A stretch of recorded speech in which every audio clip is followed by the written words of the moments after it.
Welcome to Car Shopping Questions and Answers. If you're car shopping right now, or you will be in the next 6 months, I want you to type me in the comments. If you are car shopping right now, or you will be in the next 6 months, type me in the comments. I'm here to talk to the people who are locked in, who care about their money for the next 30, 45 minutes about buying and leasing cars below market value. There's only three prices you can pay with any car. Market value, that's the price everyone pays. Negotiators pay market value. Above market value is people who just don't know how to negotiate at all, have no strategy. They're going to pay above market value. And then below market value. Below market value is reserved for the people with strategies, not negotiators. The reason we get below market deals is because we employ online strategies that are very easy to use, where we put dealers and banks against each other while we sit and relax at home. So start typing your questions. I do these live streams a couple days throughout the week to make sure you have all the answers you need to be able to buy, lease, and sell cars for the maximum money. And that's all we do here. So everything we'll be talking about is out of my new book. It's called It's called Cars from Home: 7 Steps to Saving Time, Money, and Avoiding Dealerships. It's 5-star rated, and you can get your copy for the next 30 minutes as part of my welcome offer for 75% off. It's normally $97, but if you get to my TikTok bio or my Instagram bio before 30 minutes is up, you got yours for $24. It'll be in your inbox in 2 or 3 minutes. I also have a comment on YouTube or in the Facebook comments for you to activate your 75% off. That's everything we'll be talking about today. Let's go with the first question, Dolan. Let's get the show on the road. And let's get to some unlearning and relearning.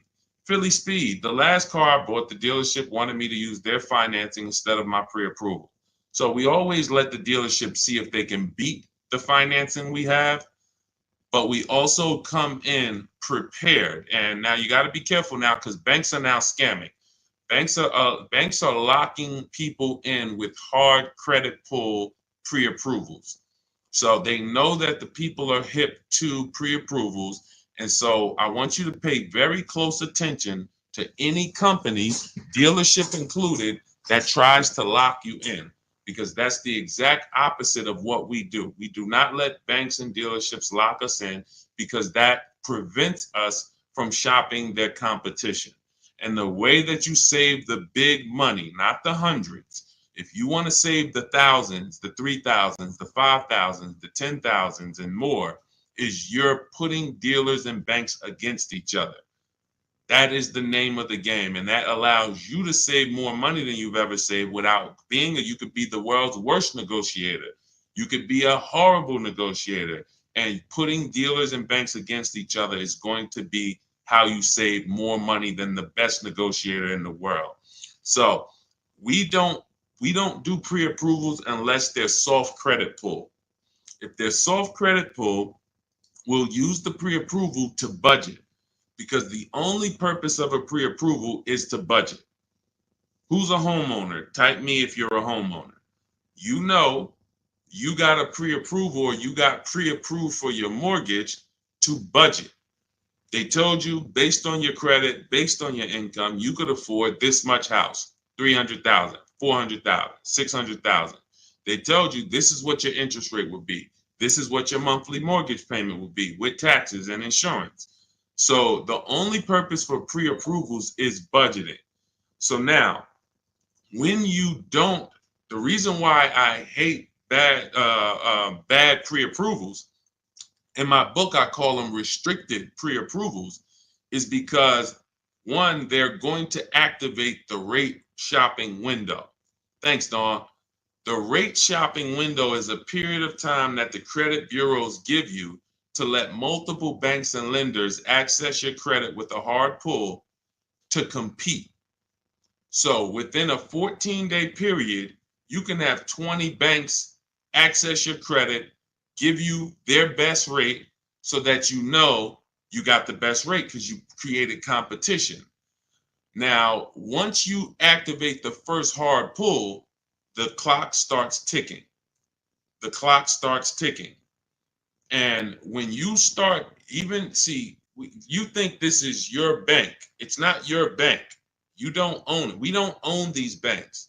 These are for-profit companies. Just like somebody said to me the other day at the gym, hey, I went to my car dealer and they told me this. I said, you own a car dealership? He said, oh, no, I meant the dealership that sold me the car. Okay, use those words wisely because it's not your dealership and it's not your bank. These people would not even want to know you if you weren't giving them money. So now that you actually know the truth and you're aware of what that is, let's start putting these people against each other so you can find out that these people aren't truly your friend.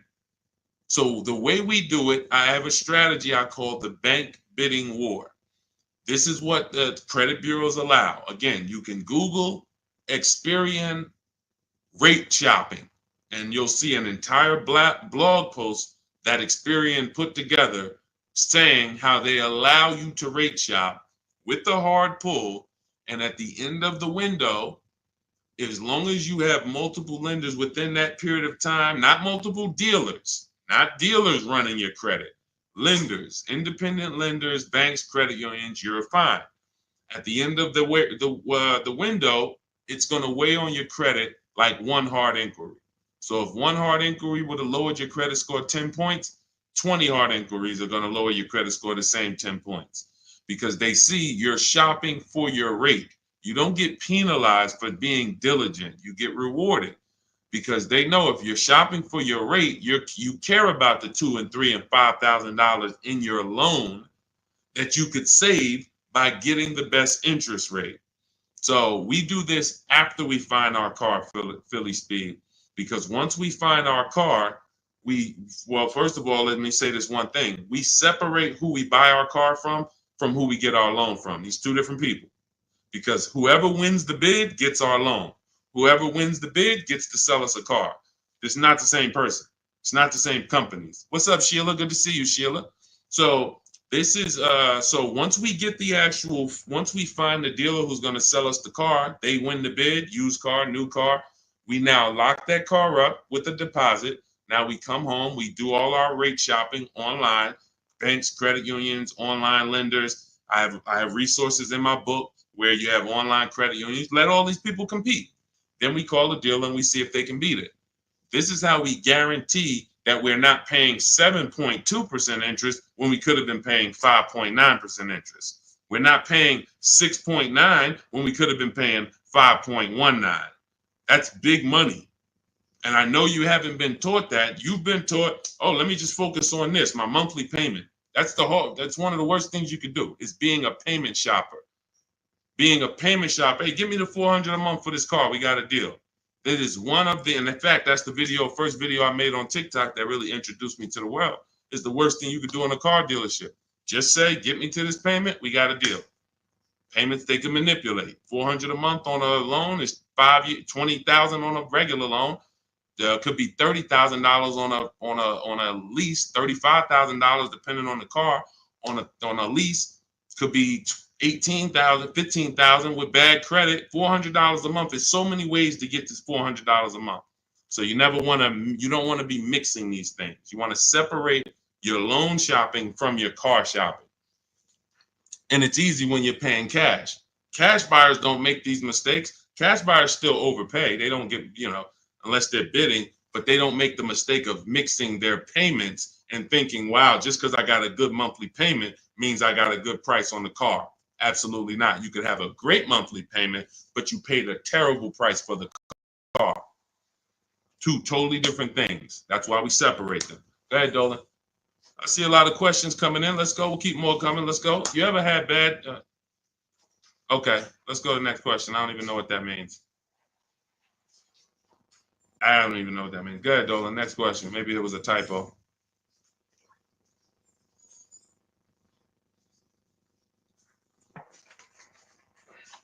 Can you please let us know if there's any limits for gap insurance if I'm upside down? It depends on on the coverage. You need to find out the coverage. There are gap insurance policies that I've heard of that didn't cover the entire shortfall. So, for example, if your vehicle is worth $25,000, but you owe $30,000, you're upside down. If your vehicle gets stolen and not found or totaled, you're going to owe money. And I've seen this happen so many times throughout the years because people didn't get gap insurance. They'll literally total their car. And then so now you got a horrible life event that happened. You got into a car accident, and then you get a bill. You get a bill, and people are like, wow, where did I get this bill from? And it's like, your car was only worth 25, but your loan was 30. So if you're driving around in a car that does not have, that's not worth what you owe, but you don't have gap insurance, you're exposed. Something happens to that car, not only are you going to lose the car, you got a bill coming to you. So what I always say is, you got to know when you're upside down. You got to know when to get gap insurance. And you also have to know you don't have to buy it from the dealership. You can call your insurance company, see if they sell it. You can Google insurance companies that sell gap. Usually you can find it for a cheaper price than what the dealership is going to charge.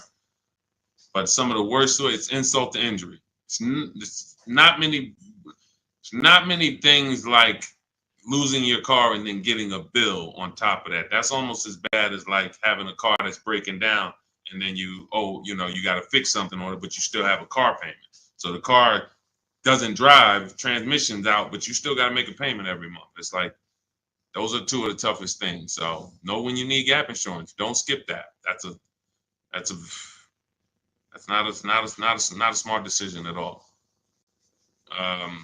But then check the coverage too, because he's asking about coverage. Check how much coverage. Do you have $15,000 of coverage? When you get your gap insurance policy, ask how much is covered if, God forbid, the vehicle is totaled. Go ahead, Dolan. All right. Hey, what's up, MT? I'm in the market to lease my first Mercedes. I'm looking for an S580E. Make sure you get multiple offers. So let me give you an example of somebody who shops for a luxury car, gets multiple offers, and this was an electric BMW. Where's Teddy's deal? Teddy got a $73,000 BMW i4 M50. He got it for, he said he got 10 offers. Now, we use a process in my book, it's called the 25 to 5.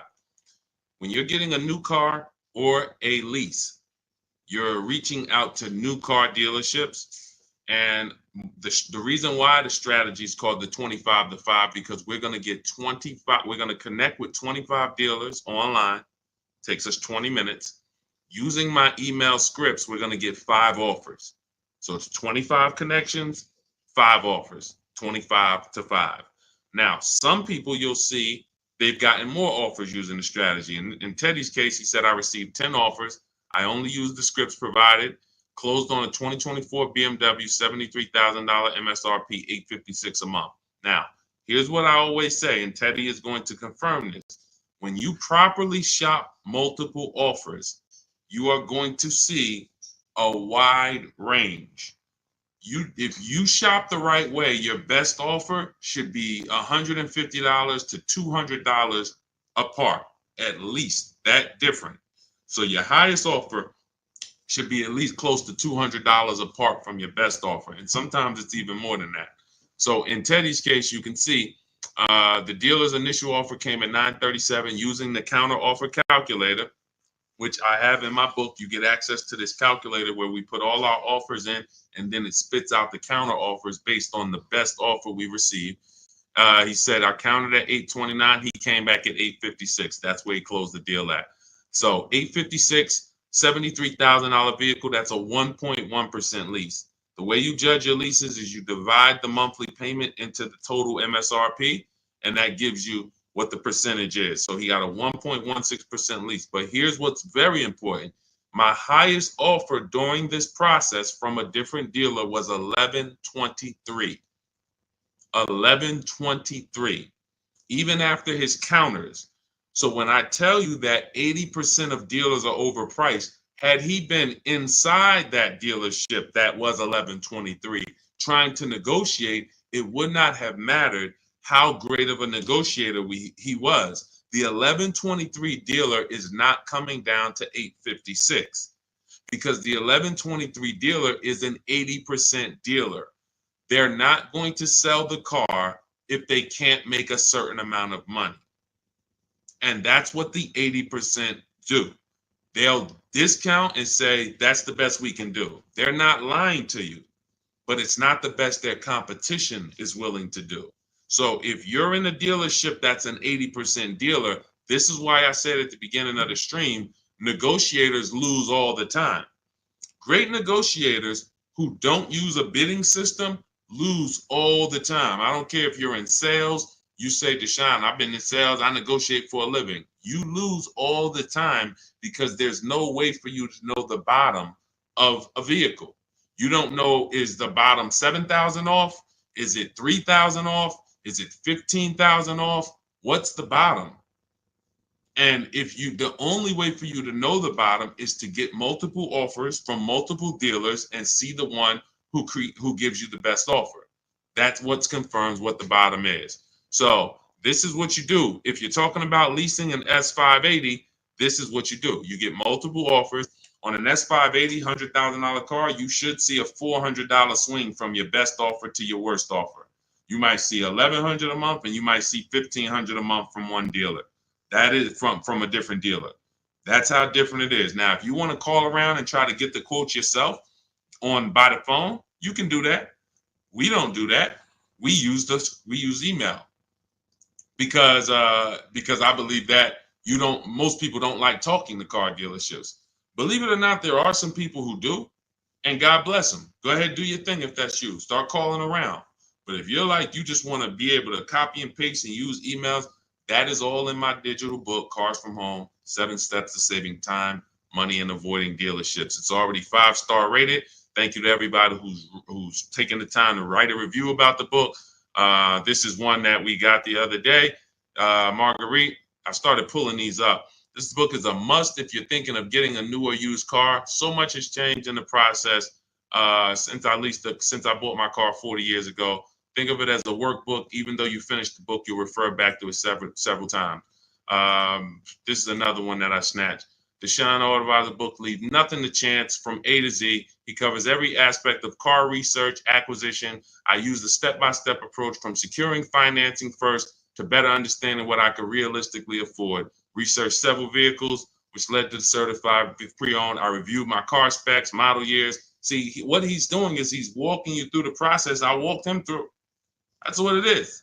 It's a process. So when you get Cars from Home, my digital book, you now have a process for getting below market leases, process for getting below market car deals, a process for selling your lease instead of returning it to dealers and they go and sell your lease and make $2,000, $3,000, $4,000 and you didn't even know you could sell leases.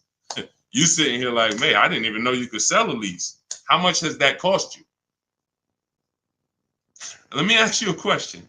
You're like, Deshaun, I didn't even know you could sell a lease. How much has just that alone cost you? If you don't know you could do it, you certainly don't know how to do it. There's still you listen, honestly, you might have been taught you can't even sell your car without the title. Who was taught that? I got to have my title before I could sell it.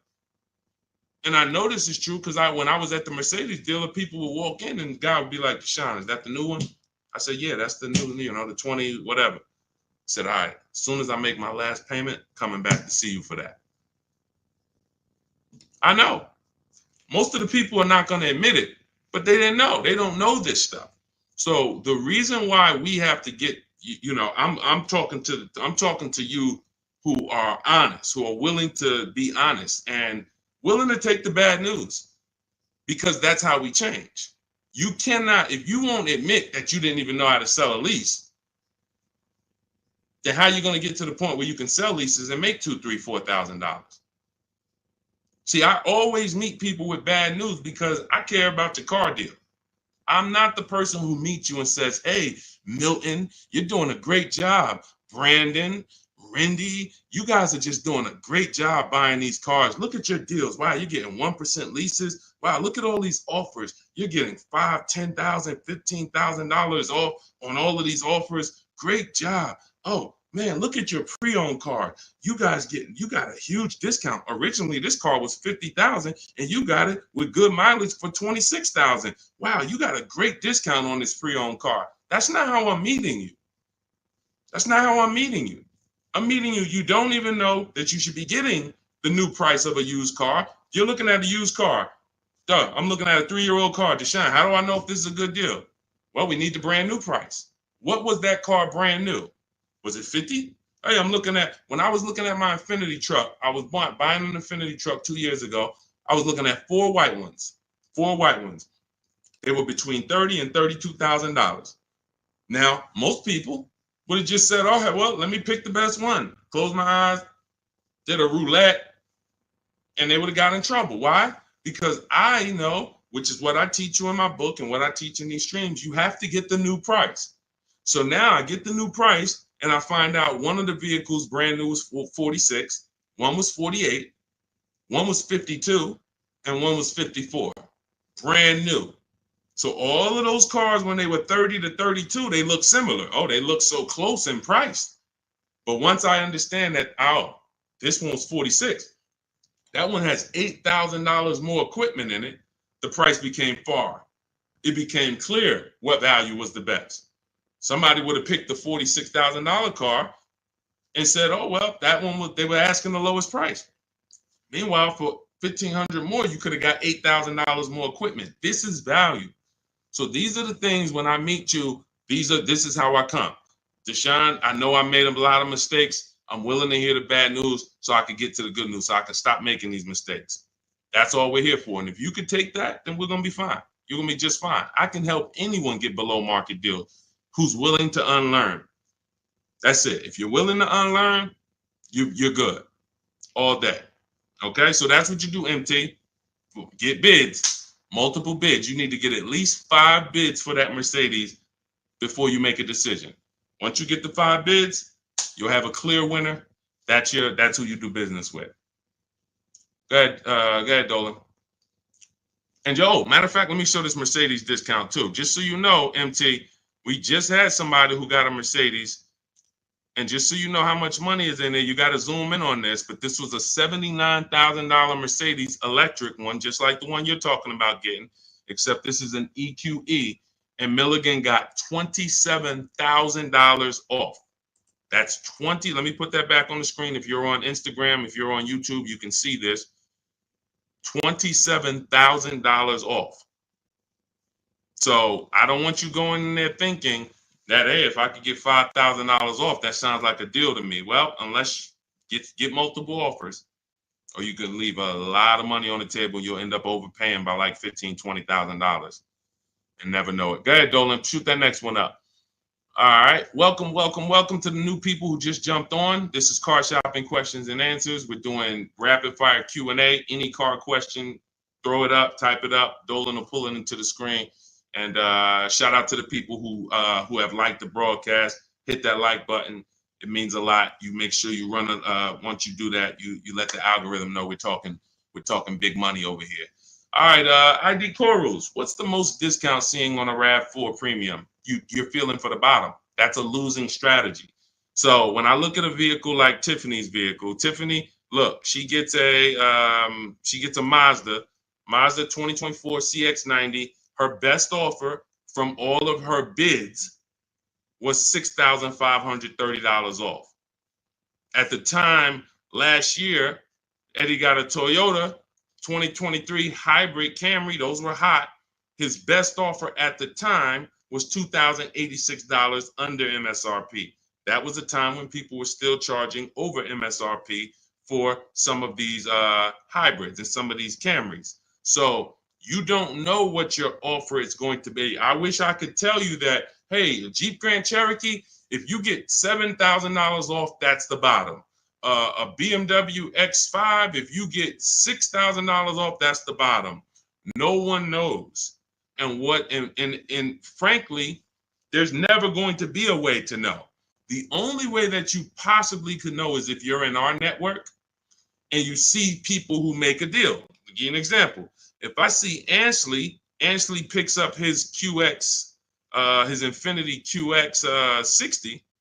I see Ansley, let's see, he picks up his Infiniti QX 60, $58,000 vehicle. He gets it for $554, no money down. He leased it. $554, no money down on his lease. That's a under 1% lease, if you're not aware of how leases are judged. Savvy people all know about the 1% rule. So if your lease payment is 1% or less than the MSRP, you stole a vehicle. So this is a 1% lease, no money down. That's the only way we can judge a 1% lease, not with money down. So when I look at the discount on this, he probably got $7,000-8,000 off that Infiniti. He might have got you can't get that type of payment without getting huge amounts off and huge rebates. But he did not know that he was going to get that type of payment on his Infiniti. He did not know that he was going to get that type of payment. He went in, he shopped the market using our strategies. And just so you know, once you know how to do this, it only takes you 90 minutes to shop the market. When you see these people, look at Ansley's last sentence. Started the process Saturday, accepted a deal Monday. This doesn't take you, I'm not ever going to spend more than 2 hours car shopping to get a deal. Never. 90 minutes tops, I'm going to get a below market deal on anything. So when you look at the process of using a computer, this is what they're made for. See, the problem is you're just not using computers. You're not using the internet. You use the internet for Amazon, don't you? Don't you use the internet to shop competitively from Amazon, to go on websites when you need to buy something big? You're going to the internet. But when you need to buy something like a car, you're going to the dealership, not the internet. When every dealership in America has a website that you could be reaching out to them and making them compete.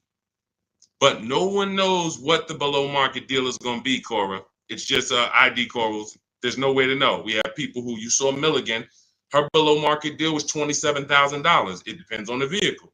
That was an electric Mercedes. Sean's below market deal on a F-150 Lightning that he got was $20,000 off. Where's his deal? Look, Kimberly, she got a Maserati. That particular Maserati, the below market deal was $20,000 off. But as I said, Sean, $20,000 off. But Tiffany was $6,500 off. So when you see on the Mazda, so it's different for every vehicle. You have to understand that. And there's no way for you guys to know that. Unless you're in our group and then you see somebody get a car that you want and you're like, wow, if he just got 20 and he did that work, then I know the below market deal is 20. Let me go get it. But you still got to send your offers out. But there's no way to know. And when you try to guess, you get in trouble. That's what negotiators do. That's what negotiators do. They'd be like, all right, I feel like I got 7,000 off this. I think I did good. What if you could have got 12? What if you could have got 17? You're not doing good. All right, go ahead, Dolan. Absolutely applies to used cars. Our system in my book, somebody said, does this apply to used cars? Our system in my book is below market used cars, below market leases, and below market new car purchases. We also have the bank bidding war where we make banks and credit unions bid for our business instead of going and begging one bank to give us a loan. So we also sell leases and sell. So we run pretty much an organized bidding system for car buying and leasing. That's what we do. In a nutshell, what separates Cars from Home from any other channel? What separates my teachings from anyone else? We have an organized system for making people bid for our business. We send them through a round robin. That's how we have grandmothers who save more money than the best negotiator. It's just that simple. Rosalie. Rosalie's deal is insane. Look at Rosalie. And I wish some of you, I know some of you have these cars. That's the reason I show all of these different cars, because you might have these cars and you didn't get these prices. So that should be a wake-up call when I show all these cars, Jeep Grand Cherokees, QX50s, Mazda CX90s. Some of you have these vehicles. And you can look at your deal, look at your paperwork, look at your selling price. Look, do you see any rebates included? Look at your price and be like, you'll see, man, I didn't get these prices. She got a 2024 Infiniti QX60, $59,000 vehicle. Look, her payment is $592 a month. It's a $59,000 vehicle. Some of you lease this vehicle, you put down $5,000 and your payment's $500 a month. She put down nothing. So this is below market. I told you at the beginning of the stream, it's 3 prices that you can pay for any car. 3 prices. Market value, that's what negotiators pay. Above market value, that's for people with no strategy pay. Can't negotiate, no strategy. Just please, just get it over with. Tell me what it costs. They're paying above market value. And then below market value. Below market value is reserved for the people who know how to make people bid and compete for their business. Okay. All right, go ahead. Every time you get a hard pull on your credit, it brings down your credit score. That's why you want to mix them with, you want to have, all right. So first of all, you want to understand that this is called the bank bidding war. And this is an organized process that we created based on what the credit bureaus allow. The credit bureaus allow you to have multiple banks and lenders access your credit within a certain period of time, and it will show as one hard inquiry on your score. You'll see the inquiries, but the score, where one inquiry might drop your score 10 points, you could have 20 inquiries, but it's still going to be the same 10 points. And you can Google very simply, go to Google, type in Experian, which is a credit bureau, rate shopping. And you'll see the article that Experian themselves wrote telling you how you can rate shop. Banks don't want you to know this. Dealerships don't want you to know this, but we do this. So this isn't something that's new to us. It may be brand new to you, but think about that. If you are letting a lender lock you in to one offer, that means you're not shopping your interest rate. If you're going to Navy Federal because you're so gung-ho and super chummy with Navy Federal, but you're not letting anyone else compete against them, then you're not getting the best interest rate you could be getting. You certainly don't know it. You think because, oh, Navy Federal, they're my credit union, they would never charge me a higher interest rate than someone else would. Who said that? Their goal is to make money. So we use a strategy that is allowed by the banks, by the credit union, by the credit bureaus, and most people don't know about it. That's fine. Most people don't know anything about what I'm talking about. So everything that we're talking about here, most people don't know about selling leases. Most people don't know about getting bids for their cars instead of trading. Most people don't know about sitting online and contacting 20 dealers to get a lease quote using online scripts, emailing only to get 5 offers. Most people don't know about anything we're talking about. Leasing and how leasing saves you way more money than buying unless you keep your cars 8 years. If you keep your cars 8 years, then leasing doesn't save you more than buying. But if you don't keep your cars 8 years, leasing, getting below market lease deals like some of the ones you see that I've shown you, saves you way more, thousands more than buying. Most people don't know any of this. So it's not about that. It's about, will you know it, Dawn? I don't care about what most people know. I care about the people who are like, look, I want to know this. I want to know how to make sure I shop for my interest rate and don't let the dealer shop for it for me, or don't just let one bank give me their offer. No, it's too much money.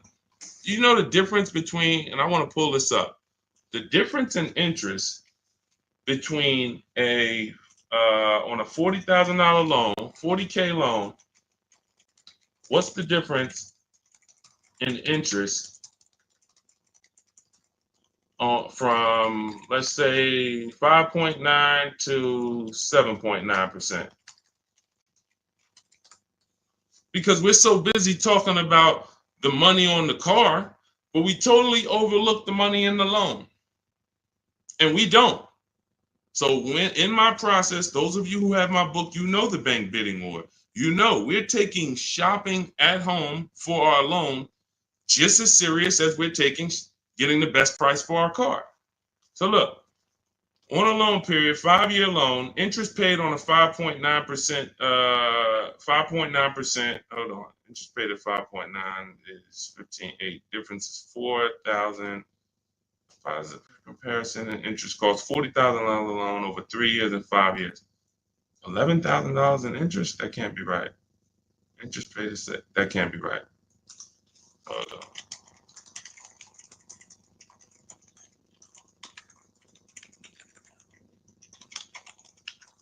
$7.9%. How much interest is paid on a 5-year loan? 7.9%. Could be over $15,000. That's impossible. 7.9 is that's impossible. Hold on. Now I gotta figure this out. I know it's a big difference. I know it's thousands different, but on a $40,000 loan, hold on. Wow.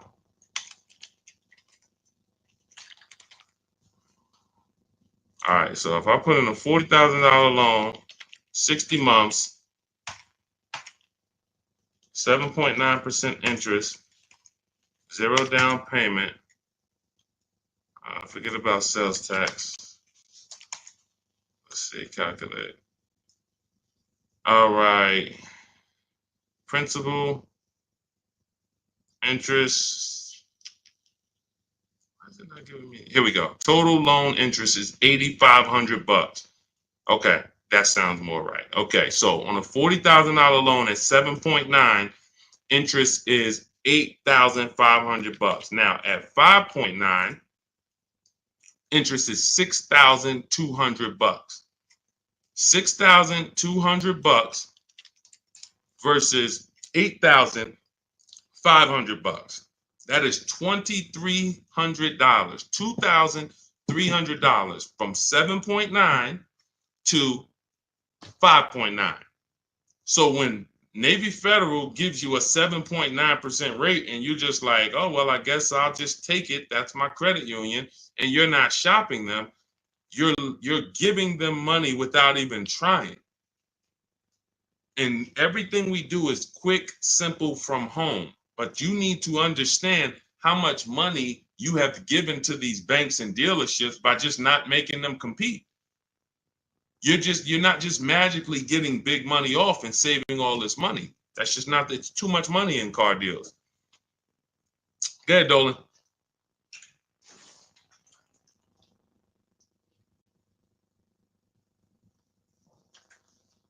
See, I see a lot in a lot of these questions. What I'm seeing is people trying to feel for the bottom. You don't want to use competitive strategies. You're not going to get there that way. Michelle, what's a good APR on a 2014 car? First of all, a 10-year-old car, you shouldn't have a loan. In my book, I teach something called the rule of 72 and the 10th birthday. 72 months is the longest loan you want to take on a car. Anything longer than that is like a 50-year mortgage. If you got to take a 50-year mortgage to afford a house, you can't afford the house. So why is the 10th birthday there? Well, that's because we should have the car paid off by the 10th birthday. In true affordability, you can do this. If you can truly afford a car, you can do this. You can get a car on a 6-year loan that has a payment that you can pay off by the time the car turns 10. You know who can do this? People who are buying cars they can't afford. People who want to get the Dodge Hellcat or the Dodge Demon and they can't afford the $70,000. So they're going to get one that's a 2017 with 90,000 miles on it, and they're going to pay $15,000 for it, $15,000. But the car is crap. Car's crap, $18,000, $20,000, but it's crap. Cars hasn't been taken care of, and they're going to take out a 6-year loan on it. So they're going to take out a 6-year loan on a car that is already old with high mileage. I've seen this. I call this the repo recipe. Some of you may have seen the video that I made on the repo recipe. The repo recipe created the rule of 72 and the 10th birthday, where I started looking and saying, by far, the amount of people I see losing cars to repossessions are people with loans on older cars. They own loans on older cars that instead of getting a nice, smaller, maybe less socially impressive used car, they want to get something that looks better, has more amenities to them, as more in a class of luxury. all right, Sean, I could get this 2015 BMW. It's it has 90,000 miles on it. They only asking 14 grand.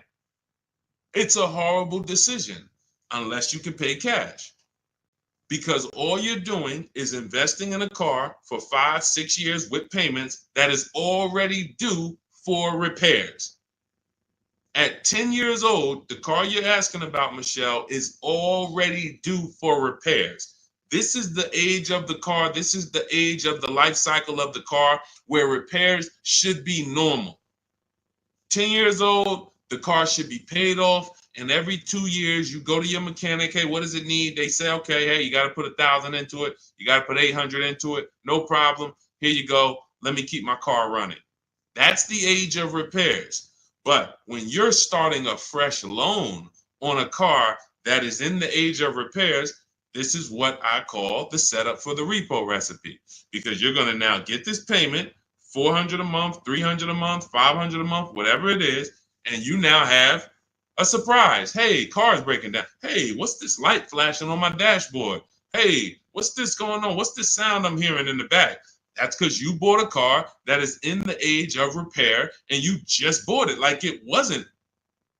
See, if you drop cash on it, 15 grand, I don't got no problem with that. Because now you're going to say, all right, Deshaun, I bought an older car, paid it off, but I'm going to put some money to the side just in case things go wrong. Perfect. But when you're making your car payment and you're paying your insurance and you're putting gas in the car and you have to do an oil change, and then something breaks and it costs you $2,000, you're gonna see the repo recipe, because you're gonna be like, wow. And God forbid something major happens, like the transmission goes, or a head gasket goes, or the engine goes. Oh, forget it. Now you're sitting there with a $400 payment on a 10-year-old car that literally you still owe $16,000 on, and it doesn't even drive. You need an engine. Happens all the time. I've been seeing it happen since 2006 when I got in the car business. And what's the reason? Older cars, long loans.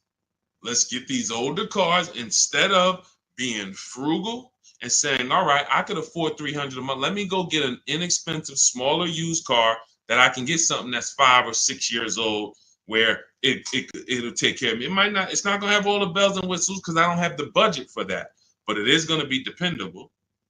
It is going to get me from point A to point B. It will allow me, it won't surprise me. I'm not going to come out one day to go to work and the car is broken down on me. Now I'm calling out of work and I got to call a tow truck and all of this stuff you're going to have with this 2014. So these are the things that I speak to my family about, to my friends when I was in the car business. These are the things that I would speak to people about, Michelle. A loan on a 2014 is a horrible idea. I can't even tell you what a good APR would be, but if you had said what's a good APR on a 2020, I can tell you we need to bid that out. We don't know what a good APR is. Is it 5?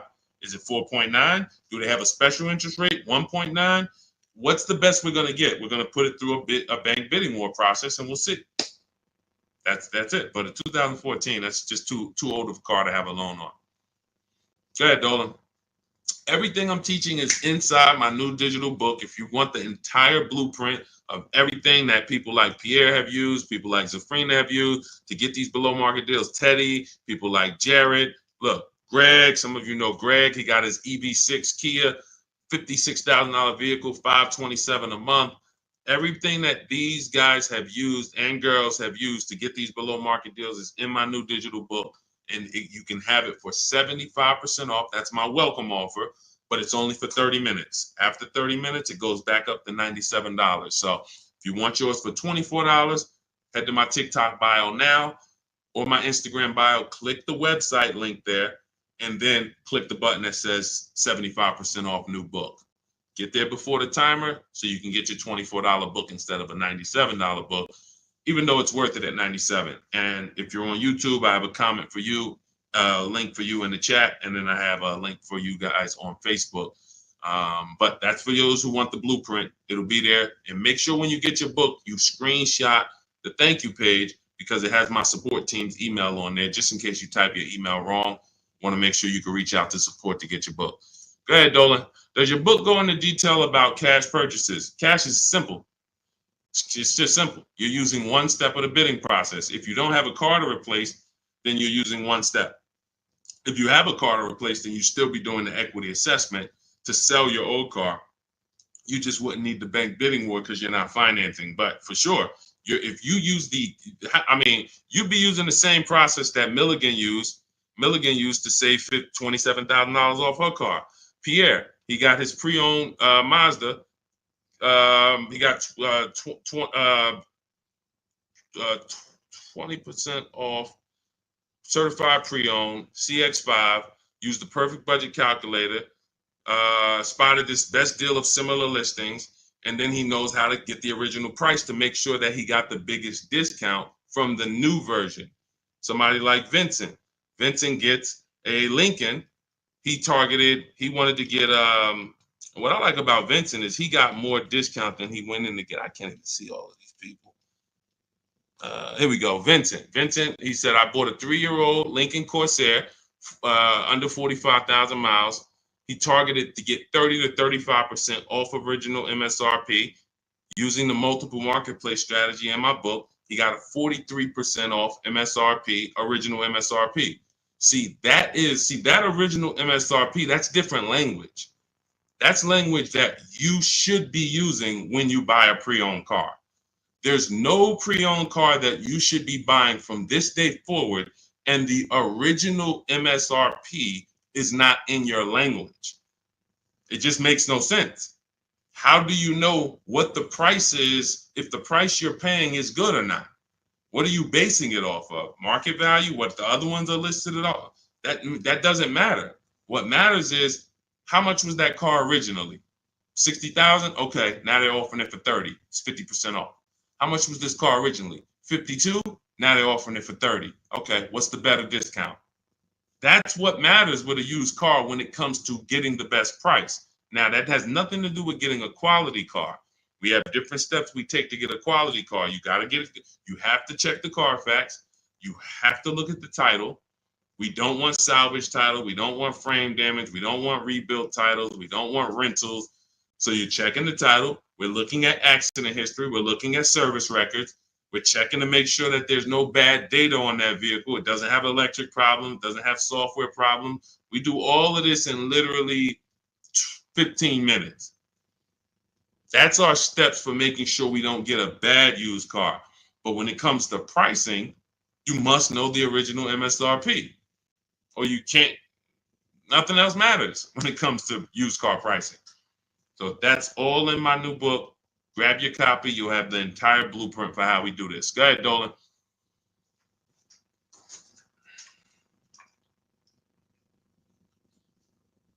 What do you do if your loan is upside down and you want to lease? Transfer it over. In my book, we have 2 ways to get out of a negative equity. There's 3 options with negative equity. 2 lead to a car, 1 does not. So just so you understand the severity of negative equity I call the bad credit for people with good credit. Because when I was at the dealership, people walk into Mercedes, and if they left with they could have an 800 score. If they had too much negative equity, they were not leaving with the car. So there's only 2 things that I've witnessed in my career that stop people from getting deals on cars. Credit's too bad, negative equity. So that means it's a serious thing. So what I say is understand the cause. The cause, which you seem to know already, Lavis, is you should be leasing, but you buy. That's why Lavis is asking about going from a negative equity deal to a lease, because the taking out 5-year, 6-year loans is what you do. Then you go and you replace those cars in 2 or 3 or 4 years. You have negative equity. Happens all the time, especially to you who doing no money down deals. And to those of you who are putting down like 5-10 grand, you don't have any negative equity, but you're losing that money. You're not getting that money back. You put down 5 grand, 10 grand on a car, then you come to trade it in 5 years, and you come to trade it in 3 years. You're not getting that 5-10 grand back. You don't because it's just the car depreciates too much. So you're just throwing money at these cars that is not coming back to you. When you are going for a lease now, we have 2 ways that you're going to transfer to a lease from a negative equity deal. We're going to do our equity assessment. You're going to go to CarMax, go on these websites, CarMax, Driveway, Carvana, KBB, Instant Cash Offer, Car Gurus, and AutoNation. Sell my car. 6 offers. So they're going to give you 6 offers on your current car. Now, that is going to be the smallest amount of negative equity that you're going to have, because that's the best offers you're going to get. These are companies that fight every day to buy cars. That's what they do. So they're not lowballing. They're not saying, hey, we'll throw out one number here and then we'll negotiate. Hey, Charlene, good to see you. Good to see you, Michael Singleton. They're not doing that. They're coming in and saying, all right, we're going to put our best offer online. And then when we inspect the car, if there was something that you didn't tell us about the car, if there was something that you left out, we're going to need to deduct that when we inspect it. So they're putting their best offers online right there. And so that means that's going to be your lowest amount of negative equity, because you're getting the most for your car if you sell to one of them. So let's say your highest offer comes from a Car Gurus dealer who wants to buy your car for $19,000. Let's say you owe 21. You owe 21, they want to buy it for 19. Hey, Steve Long, what's going on? Good to see you. What should you do? You should pay the difference, because when you pay the difference, you're closing the deal with the least amount of negative equity. That's what you want. You're closing the deal with the least amount of negative equity. And so when you go buy your car, your next car, or lease your next car, rather, in your case, negative equity has nothing to do with the deal. So that's what you would prefer to do. Pay the difference and then go out and get bids for your lease and then do a clean deal. But now let's say, they offer you 19 and you owe 29. So you are now $10,000 upside down. You can't pay the difference. I don't have 10 grand to pay the difference. Okay. Now what you have to do is you have to transfer that negative equity to your next deal, which means you have to trade your car in. And we don't trade. We don't like trading because you can't get bids. What's up, Dion? Good to see you. You can't get bids. The reason why when y'all hear me say trading is a curse word is because you don't get the money your car is worth trading it. You don't get the money anything is worth trading it. So now you've bought this car, you found this deal, but now you have to go to the dealer and say, all right, I need you to take a look at my car. Now, what happens if Carvana offered you 19, but this dealer can only pay 17? It's just all they can pay. They can't match that offer. So you're going to have more negative equity in most cases when you have to do this. So, but that's okay. If you can't pay the difference, this is your only option. Now, it's very important for those of you who are trying to do negative equity trades and then go into a lease that you understand loan to value ratios, because that's what's stopping you from getting your deals. When you go to buy a car, the bank usually gives you 20% above the value of the car. That's the max the bank is going to really give a person with good credit. Sometimes a little more, but we'll use that it could go to 25%. Ridiculous banks will go to 30%, but 20% is really benchmark. So if the car you're buying is 40, the bank is going to lend you max 48,000. That's 20%. So no dealer, no bank. What's up, Benito? Nobody can get $50,000 approved on that $40,000 car. So when you buy your car, you're trying to buy the car, put the taxes in, put the fees in, and then throw the negative equity in. So the car was 40. Next thing you know, you're at 52, and you want to do a no money down deal. And you're wondering why you can't do a no money down deal, because the bank is saying we're not going to lend 52 on a $40,000 car. That's when they come to you and they'll say, hey, you got to put money down. Can you come up with $5 grand? Because we can't get the bank to approve it. It's loan to value. Now, also, what you need to keep in mind is when you can get big discounts off the vehicles, you can actually bring over more negative equity. When you look at Sean saved 20 grand off his vehicle. If he had to throw 7 grand negative equity on there, he could do it. If you had to throw it, honestly, he got a $20,000 discount. If he had to throw 20 grand of negative equity on here, he could do it. Payment's going to be high, but he could do it. It wouldn't affect the loan to value ratios because he got a huge discount off the vehicle.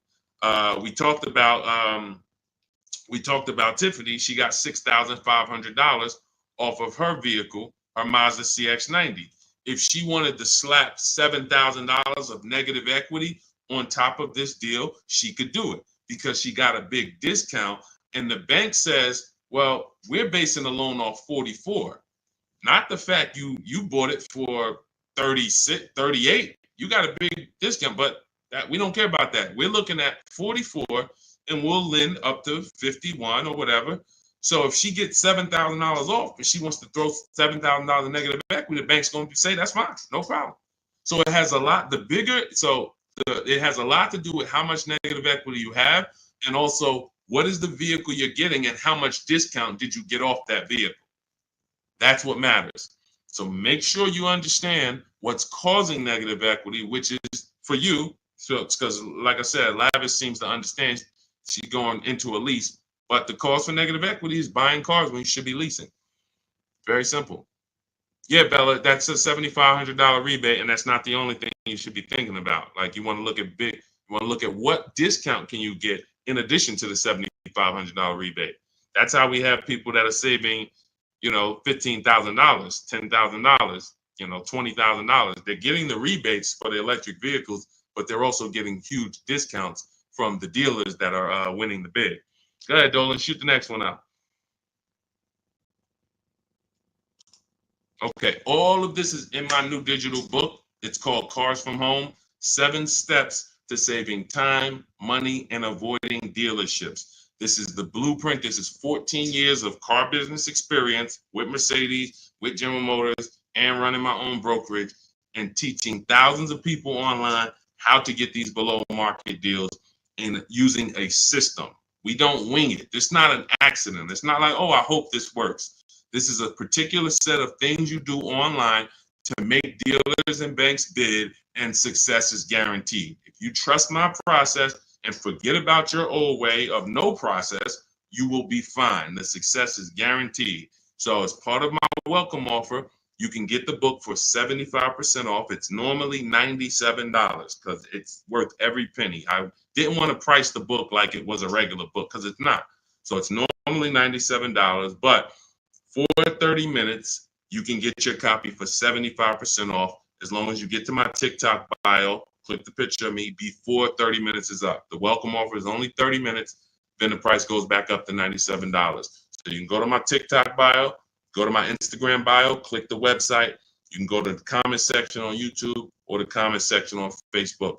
Click the link and get your 75% off. But make sure when you get your book, you screenshot the thank you page, because it has the link right there to open the book.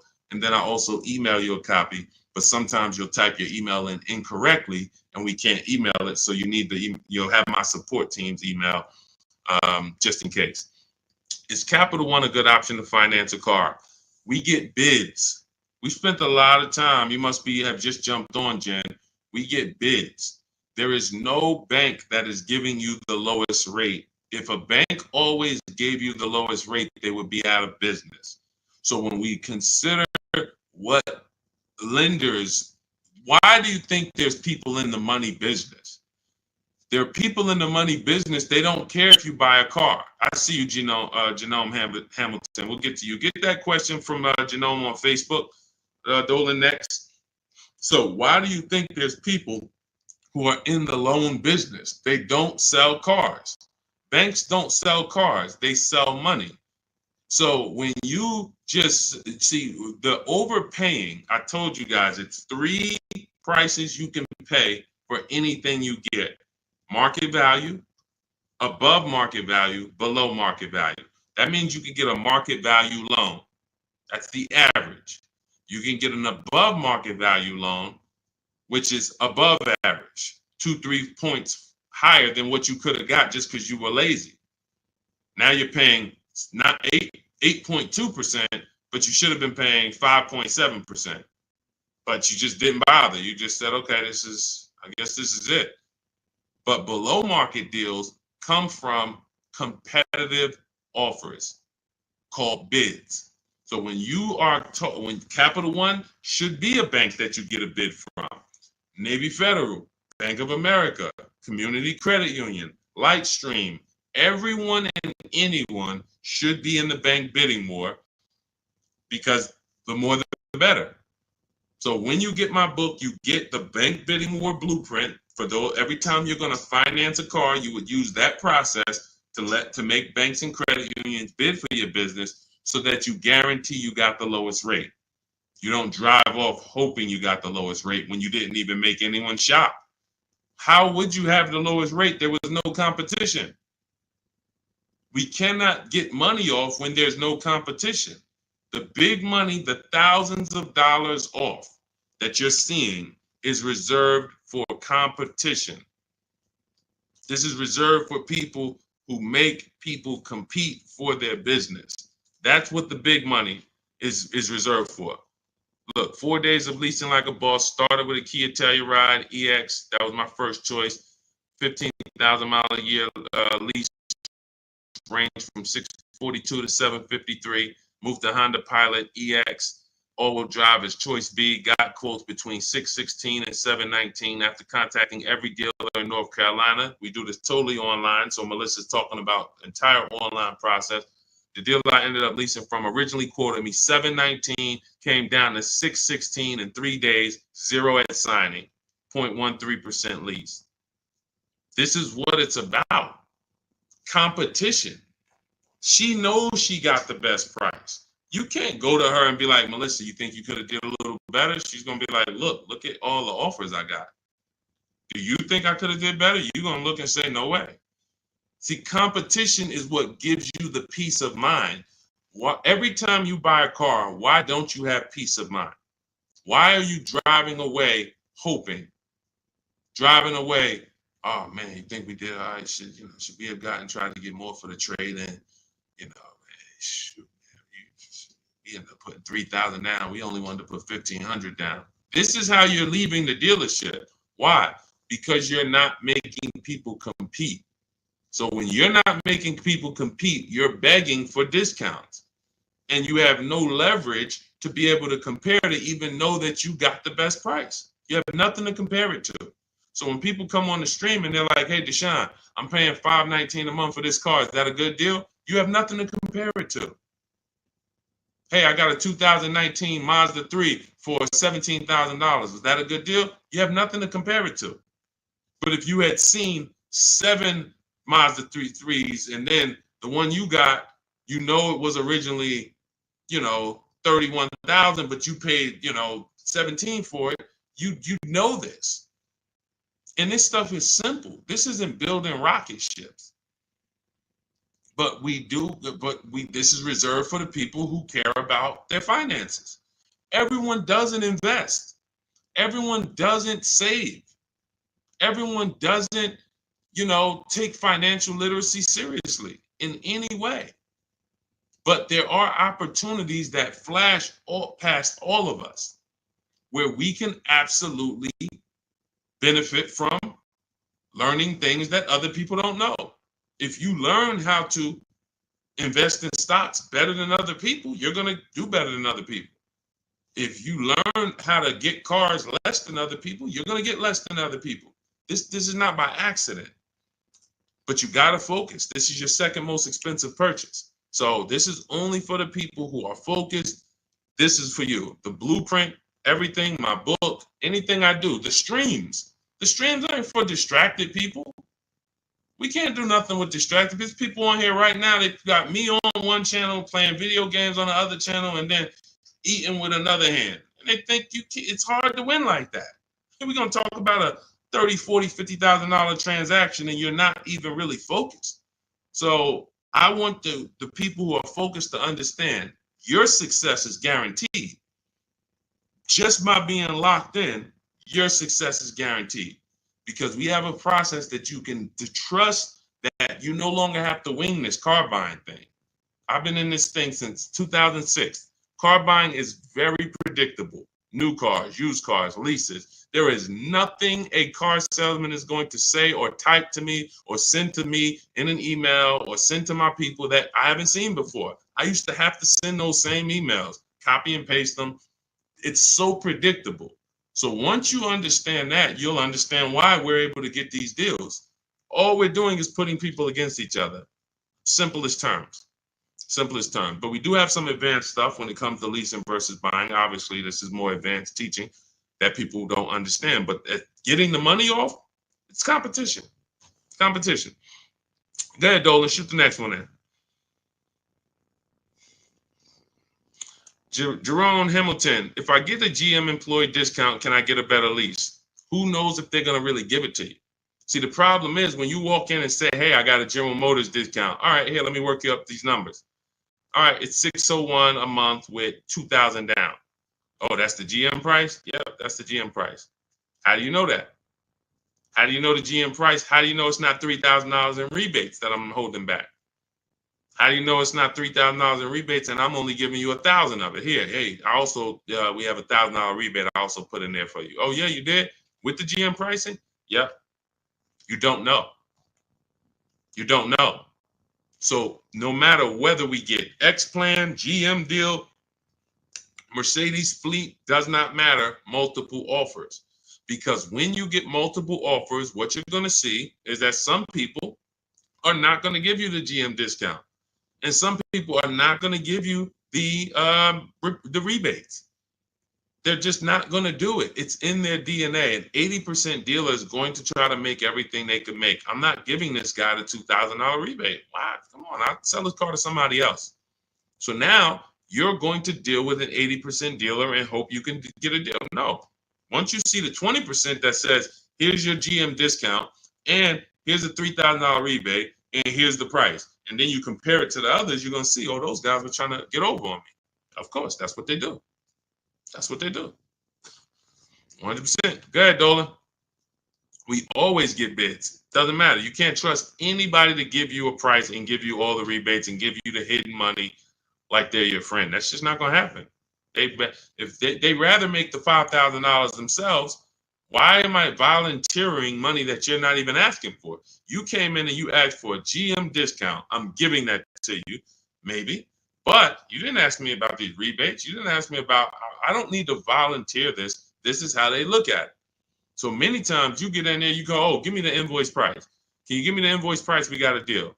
Man, if half these people that I've shown you on this stream had accepted invoice price, they'd be looking at these prices that they paid and saying, why the heck did I pay that price? Invoice price means nothing. What if you got a $7,000 rebate, $15,000 rebate on some of these vehicles? What if you got a $4,000 rebate? Invoice price has nothing to do with rebates. So now, all right, I'll take off $2,500 to get you the invoice, but what about, that's it? You happy with that? Yeah, that's all I want. My father told me get the invoice price and I got a good deal. All right, your father was sadly misinformed. Unfortunately, thank you. I'm gonna take a vacation on this commission and we just made $7,000 on you. My cut is probably $1,200. I got a nice pay. Thank you. Thanks to your dad too. It's a good guy. Good guy. Keep following his advice. This is how it goes. Unfortunately, these people are not your friends. And as a former car salesman, I keep it straight. I keep it straight because unfortunately, most people on here, you just I'm going to my car dealer. These people are not your friends. You invite Charlie over to barbecues. Charlie is my friend. He's been selling me cars for 20 years. Sold my dad cars. Once you start making him compete, next time you buy a car, lease a car, say, hey, Charlie, look, I'm going to get a number from you, but I'm also going to get numbers from a couple other dealers. Hey, what you mean? Watch Charlie get mad. Watch Charlie get mad. What you mean? What, you don't trust me? I've been doing business with you for 20, 30 years. Yeah, but I want you to actually, I just want to, this guy Deshaun told me I need to shop around, always make sure, because it's a lot of money I could be leaving on the table. Oh, man, come on, man. See, that's a person that never wanted to compete. He would rather come to your barbecues, be friends with you so that you don't make him compete. Because the minute you start making dealers compete, you're going to see how much money you've been losing. That's the only way. It's the only way. You start making these dealers compete, you're going to see, dang, I've been overpaying. Some people right now getting phone calls right now. Hey, come on in. We're going to upgrade your lease. Good news. We're going to keep your payment around the same price. Who's getting these phone calls? Who's getting these phone calls? Good news. I can get you out of your lease right now and get you into a new lease about the same payment. Who's getting those phone calls? Who's getting those phone calls? I ain't been on since 5 a.m., KD. Chill out, bro. Chill out. Who's getting those phone calls? Right? Hey, come on in. I could get good news. I could get you in the brand new 2025. You don't even have to you don't even have to put no money down. Come on in, right? All of that, right? Everybody's getting those calls. Why? Because 2022 and 2021, they overcharged you and your payment is so high, even though deals are a whole lot better. They were better back then, but they put you in a high deal back then. Now what they're trying to do is keep you in that high deal, hoping you're used to it. And they want you to think that's normal. They want you to think, hey, Mr. Hayes, yes, you've been paying $750 a month since 2022. Good news. The market is all bad. The market's bad, right? Oh, yeah, I'm hearing that. Thank you. Thank you. I'm glad you're aware. Now, see, you say stuff, you don't even realize you say stuff that helps them make more money. That's why we don't talk in my system. There's no talking. But when you say, a lot of my friends been saying, man, these prices have been high. I don't even know if they ever going to come down. Yes, thank you. You're right. You're so right. We say the same thing in here every day, Mr. Hayes. But the good news is this. I can actually get you in a new vehicle and keep your payment around the same price as your old 2022. Oh, yeah, you can do that? Yeah. Man, well, I really like to come down. Yeah, but listen, things have not, interest rates are high, right? Have you been following interest rates? Yeah, I have been seeing that they're high and they've been high for a minute. Yeah, so that's all affecting the prices we can offer now. But, normally your price will go up by about $120. Normally you go into the 2025, but, I see you bought a car in the past and I was able to pull some strings, work with my manager, and we can get you on a new one, keep your price around the same. Okay, all right. When can I see it? Come on down. When can it come down?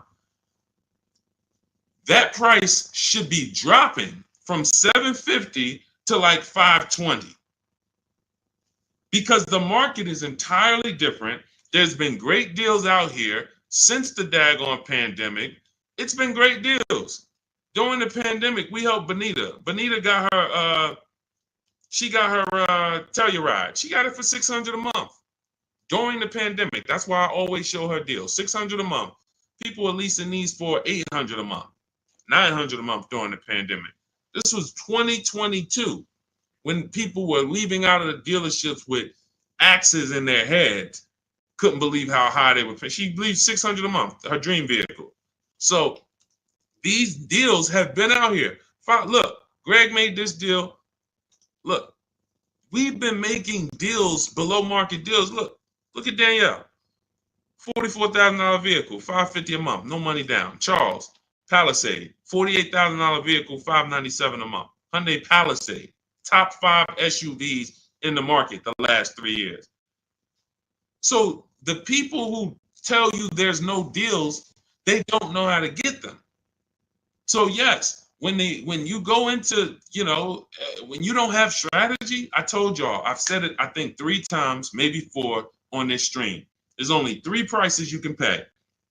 Market value, that's what all the negotiators are going to pay. They think they did well. All they did is pay the average price of a negotiator.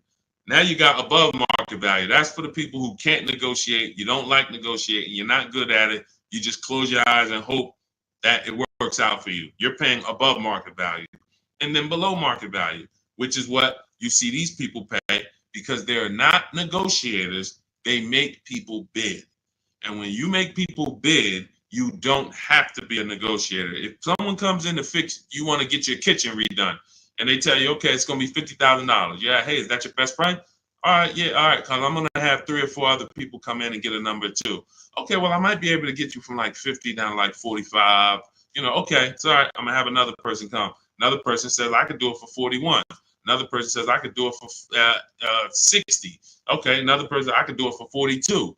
Now you're creating competition, and all of them you tell, hey, I'm getting multiple bids, and they're going to give you their best offer.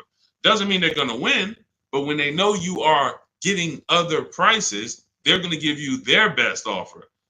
And that's what I tell you. When people say that's our best offer, Mr. Nunn, that's my best offer, Mr. Henderson, they're not lying to you. That's their best offer. They're not going any lower because they want to make a lot of money.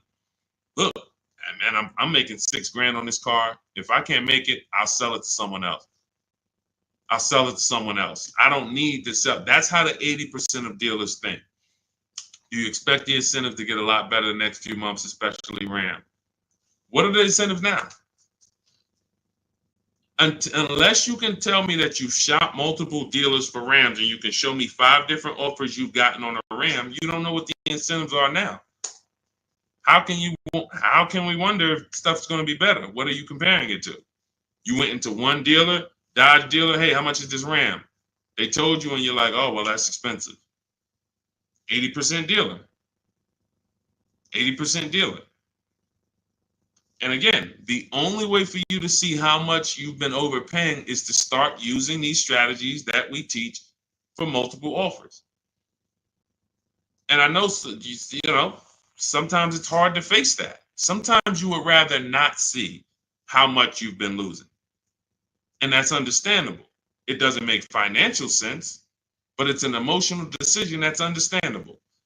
I don't want to know, Deshaun. I would rather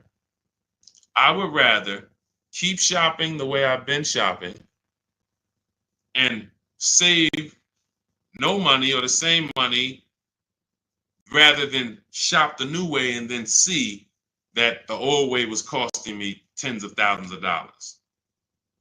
That doesn't make financial sense.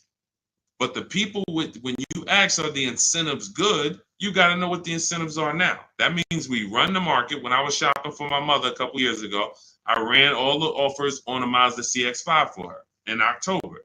I didn't like the deals. I didn't like the lease offers. I contacted them again in November, emailed them all again. Hey, what do we look like in November? Didn't like the deals. Emailed them one more time in December. Or one of the dealers actually reached back out to me and said, hey, I got this car coming in. We did the deal in December. That is keeping track of incentives. That's monitoring programs. If I shop the Ram right now, it'll take me no more than 60 minutes to get literally 5 to 7 offers on Ram. Using my system, the 25 to 5 strategy in my book, I go into the book, I literally use my scripts, and in 60 minutes, 90 minutes, I'll have 5, 7 offers on Rams. That's just how it works. So now I'm able to look and see, all right, what type of discounts are they offering? What are the incentives? What are the programs? Do I like them? Do I not? All right, let me check back let me check back next month. Let me see if there's any new incentives. So that's the way it works. That's the way you move the market. We have to be able to monitor what the deals are. But I see, unfortunately, there's a lot of you who you want to try to fill for the bottom. That's just what you've been trained to do. It's a losing strategy. I would love for you, if I was still at the dealership, I'd love for you to come and try to fill for the bottom. Especially if I work for a manufacturer where we got rebates a lot. Come on in, fill for the bottom. $3,000 off is a good discount. When's the last time you got $3,000 off a vehicle? I just think, I think I might be able to get more. Okay, listen, we settle at 5. You don't know I had a $5,000 rebate, so you're just not going to know. So you can sit here and feel for the bottom all you want. It's not going to work. You're still going to leave wondering, hoping it's a losing battle. That's why I'm trying to tell you, stop doing it. Stop doing it. You're asking, okay, what's a good interest rate for this vehicle? You're trying to feel for the bottom instead of sitting at home the way my book teaches you and making people bid and come to you and have all of these people begging for you to do business with them. Oh, how much discount should I be getting off of a Toyota Camry? Feeling for the bottom. Instead of sitting at home, contacting 25 dealers online, using my strategies, using my scripts, and saying, okay, now I got 7 offers on a Toyota. Oh, I see the biggest one is giving me 5,000 off. Okay, that's the market. That's the below market. You cannot feel for the bottom. You can keep doing it. It's just a losing strategy. You're never going to get the discount, the maximum discounts, feeling for the bottom, walking into a dealer. It's just never going to happen. So for those of you who are tired of that, you're like, I don't want to be feeling for the bottom anymore, Deshaun. I don't want to be worried about being a good negotiator, Deshaun. I want to be able to have a plain, simple system for getting dealers and banks to bid for my business. That's what Cars from Home is, my digital book. 7 steps to saving time, money, and avoiding dealerships. You can get your copy for 75% off. That's my welcome offer. In my TikTok bio, click that picture of me, or click my Instagram picture. Go to my bio, click the website, and then you'll see a button to activate your 75% off your book. Grab it. It'll be in your inbox. You'll have all the strategies necessary for paying these prices, the same prices you've been seeing me share throughout the stream. Or if you're on YouTube, I have a link for you in the comments. If you're on Facebook, I have a link in the comments for you. Grab your book, use it, and shop empowered. The old days are over. The days of going into dealerships, over. Spending more than 30 minutes in a dealership, over. You'll never do that again. Begging for discounts, over. Not knowing what to say, hoping, oh man, they told me don't tell them I had a trade. All of this garbage that they've been none of this stuff works because you're not employing competition. So all of those days of that's over. Watching social media videos, all right, man, let me try to remember this. All of that is over because we have the blueprint. It's already 5-star rated. You can Google it. Thank you to everybody who's reviewed the book on Goodreads. We appreciate you. We couldn't get to this many reviews and a 5-star rating without you guys taking the time to rate the book and review it. But grab your copy. As long as you get there before the 30 minutes is up, that welcome offer is only good for 30 minutes. After that, the book does go back up to $97, which is still a great price. But $24 is better than $97. So get there before the 30 minutes is up. TikTok bio, Instagram bio, YouTube comments, Facebook comments. Use the book and go win. All right? Unlearn everything you've been taught. That's the key. Leave everything you've been taught at the door. Trust this process. Success is guaranteed. All right? God bless you. I'll see you on the next stream.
Welcome to Car Shopping Questions and Answers. If you are car shopping now, or you will be in the next 6 months, I want you to type me in the comments. We're about to go live, do some serious car shopping Q&A for the next 45 minutes to an hour. So you can start typing your questions, as many questions as I can get to in an hour. We'll get through them.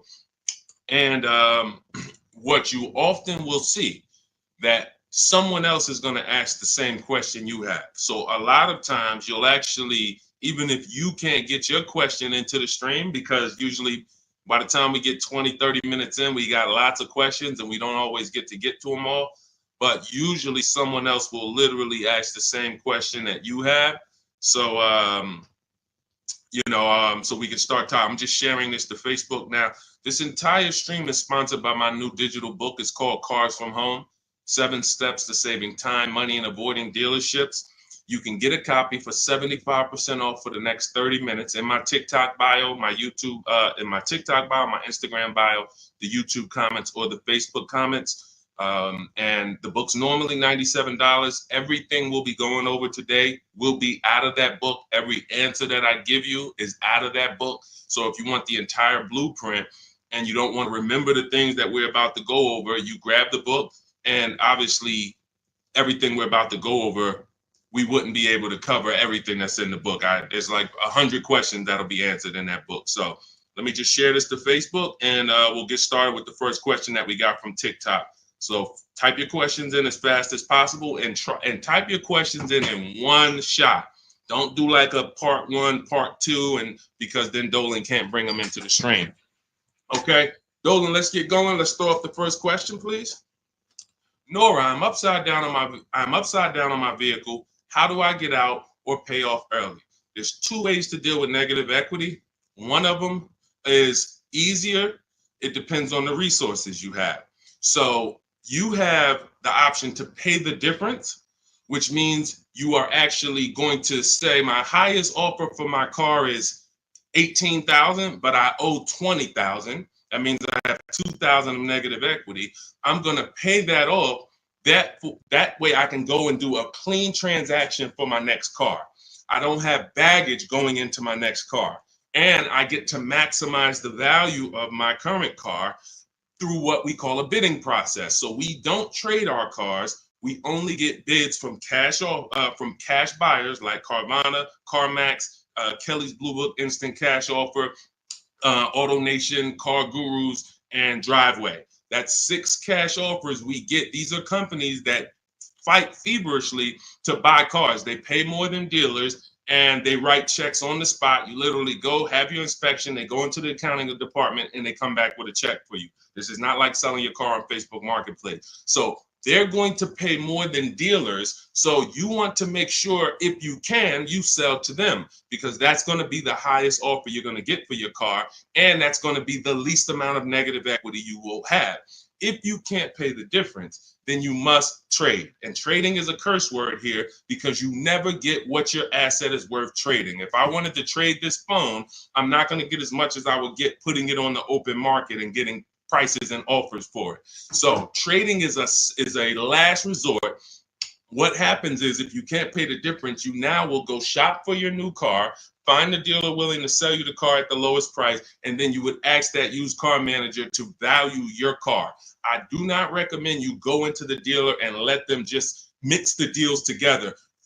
Write me a deal where you work in my trade-in with my negative equity. No, shop for your car, get your best offer from a dealer, new car, used car, or lease. And then once you identify the winning dealer, that's when you say, hey, can you take a look at my car? What's it worth to you? Now it's its own separate transaction. And if your payment was this $800 a month, you'll know, now what is my old car going to add to that? If my payment was $400 a month, now I know what is my old car going to add to that. And I can see what you're giving me for it, how much negative equity I'm going to bring into this transaction. And it's an easier way to understand the numbers. You don't want to be mixing transactions if you don't have to. And the key to understanding negative equity and the cause is you don't lease. That is the cause. The only way you're having negative equity is you continue to buy cars, but you're not a long-term person. You trade them in or replace them before the loan is paid off, and someone taught you not to lease. So you're going to continue to be in this repetitive cycle because you don't lease. There are emergency situations where you need to switch cars, but if you're not keeping your cars 8 years, this is rule number 1 in my book. You should be shopping for below market lease deals, not for purchases. So that's your 2 options. Decide which one you can do, and then you make your move. Now, and also keep in mind, you have loan to value ratios when you have to transfer. The bank's only going to approve about 20% of what the actual new car price is. So whatever car you're buying, if you're buying a $30,000 car, the bank's only going to approve 20% more than that. They're not going to allow you to slap $10,000 on a $15,000 car, because they're only, they have loan to value ratios. So what you want to do, if you have a large amount of negative equity, you want to shop for cars, and you want to shop for cars that you can get big discounts off of. There's certain cars that have rebates. They're not listed. But in my system, what I do is I teach you how to get bids on cars. You know, we have some people, I mean, I'll show you people who've gotten $15,000, $20,000, $30,000, $27,000 off. I'm not going to exaggerate. The biggest discount we've helped someone get using our strategies is Milligan on her Mercedes-Benz. She got $73,000 EQE, and she paid $51,000 for it, 54. It's $27,000 off. I got it up here. So if she had, let's just say she had 15,000 in negative equity, it's no problem. She's not going to blow out the loan to value ratios because she got a huge discount off the new price. So it's going to fall within the bank's parameters. But I hate negative equity. I call it the devil to your car deals. I call it the bad credit for people with good credit. So it's important that when you get out of it, you know what the cause is, because if you don't know the cause, you'll be in negative equity again in 3 years. Most of you who have negative equity, you should be moving from a purchase into a shopping for below market lease, and stop tying up your money in these cars, and you'll never have negative equity again. 8 long-term people who keep their cars 8+ years, you never have negative equity. See, that's, you know, there's a reason for that. I'm keeping my car, I'm paying it off, I'm beating depreciation, I'm getting all the money out of my car. Short-term people should not be buying their cars. Go ahead, Dolan.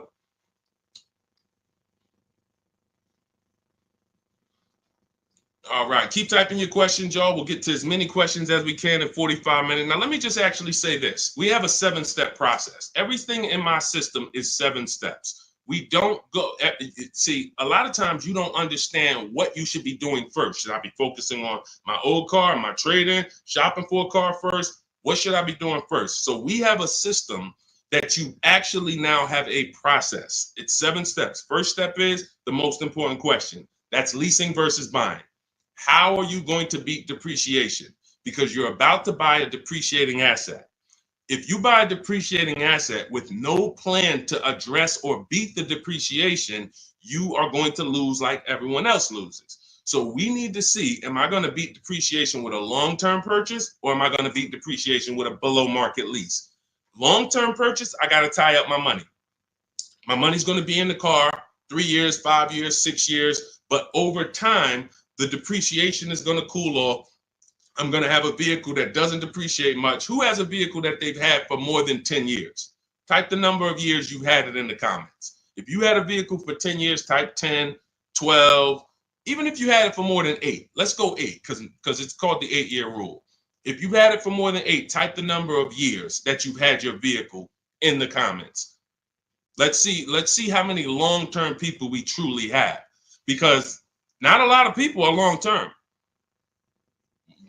Like every time I ask this question, we don't get a lot of people that's like, yeah, 8 years, 10 years, 12 years, 15 years. Look, we don't have many people that can say they even have a car on here that they've had for more than 10 years, more than 8 years. But you're tying up all this money in these cars, and then you're going and you're replacing them in 5 years and 6 years. And look, Sharon, 14 years. God bless you, Sharon. That's a long-term person. Look, Ray Johnson, 9 years. That's a long-term person. So they don't have to worry about depreciation. Their car right now is worth the same amount it'll be worth about a year from now. If Ray's car is worth $9,000, a year from now, it's going to be close to 9. He's beat depreciation. So if you're not buying cars to beat depreciation, you shouldn't be buying them, because you're not going to beat depreciation in the short term. You can't. It's impossible. The only way to beat depreciation as a short-term buyer is to get below market leases, because you're never tying up your money in that car. Not regular leases, below market leases. Big difference. Go ahead, Dolan. I see we had a question come from TikTok. Let's throw them up.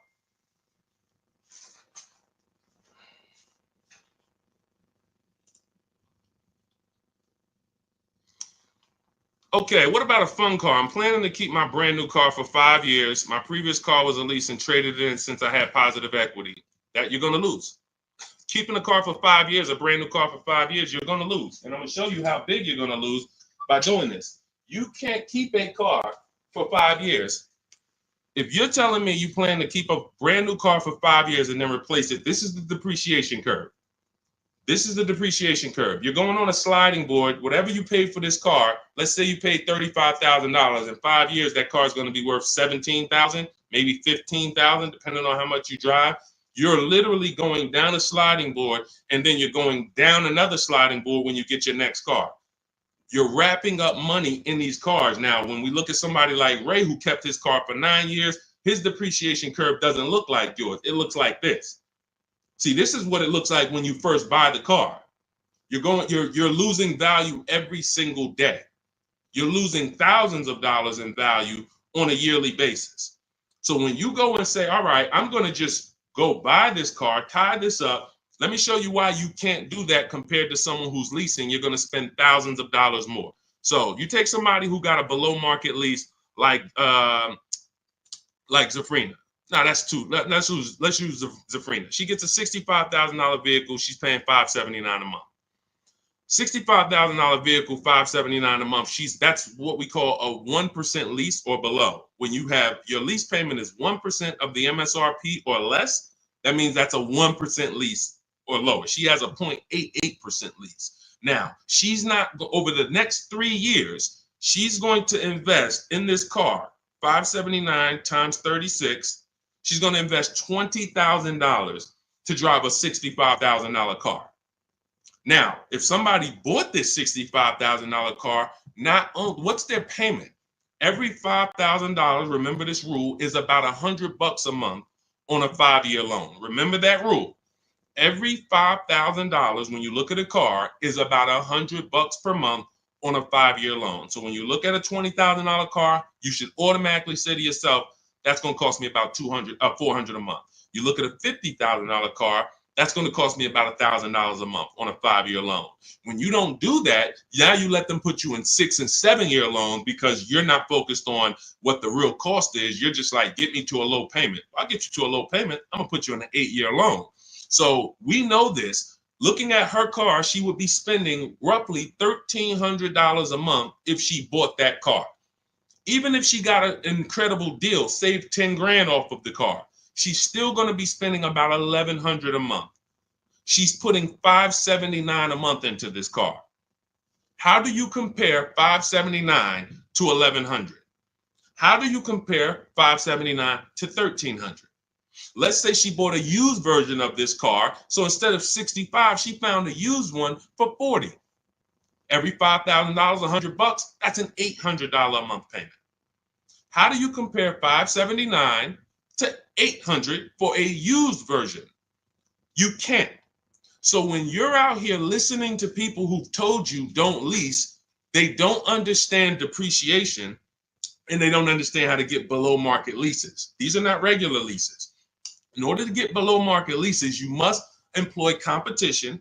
You must get at least 5 offers because every dealer's price is different. So when you walk into one Nissan dealer and they tell you it's $600 a month, you don't walk out and say, hey, Nissan's charging $600 a month. No, Nissan of Bay Ridge is charging $600 a month. But this Nissan deal over here might be at $500. This Nissan deal over here might be at $420. You need to stay at home, get multiple offers. You can do this my way through email using the systems in my book, or you can do it your way, calling around and get multiple offers. But once you see how different these offers are, you'll realize how many dealers have been ripping you off. And 80% of them do this. 80% of them, their best offer is not going to be below market.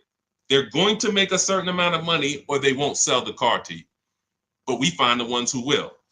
All of this is in my new digital book, Cars from Home. It's called Cars from Home, 7 Steps to Saving Time, Money, and Avoiding Dealerships. You can get a copy for 75% off for the next 30 minutes in my TikTok bio, my Instagram bio, the YouTube comments, or the Facebook comments. You'll have everything we teach step by step. You can Google the book, Cars from Home. It's already 5-star rated. We've already got tons of people using it, talking about it. And this is what I want for you. I don't want you paying above market or market value like everyone else is paying. You need to be paying below market value. And the only people that pay below market value are people with strategy. Okay, so I would tell you, Kitty Cafe, the first thing you need to be concerned with is actually leasing and not buying. You said you were a leaser. See, and oftentimes people who go from a lease to a purchase, I'm sorry to say you didn't get a good lease deal. Because if I'm paying, think about what Zafrina's paying. Let's continue to use Zafrina as an example. If Zafrina's paying $579 a month for a $65,000 car, $579 a month only gets her about $28,000. Let's call it $30,000 on a loan. So for her to go and get the same $579 payment, she's going to only have about $30,000 to spend on a car. If she goes with a 6-year loan, maybe she can get like a $33,000, $34,000 car. That's it. That's her loan. So she's going to have a hard time going from a $65,000 vehicle to a $35,000 vehicle. Most likely she's going to get something used. It's going to be older, and she's going to be like, wow, I'll just keep leasing. But if she was paying what other people are paying for this same Jeep, which is probably, I would say a lot of people for the same Jeep would probably be paying about $800, maybe $900. People with no strategy, they're probably paying $900 a month to drive this $65,000 car. It's easy to justify. So they're paying $800-900 a month. Then yeah, she might say, well, maybe I'll just buy something because I'm paying almost $1,000 a month to lease. But that's the difference between a below market lease and an average lease. There's a big difference. All right. Go ahead, Dolan. Next question. The leasing versus buying thing is really what's hurting a lot of you. The leasing versus buying thing and the not getting below market leases. There's so many bad things about what's been out here with leases.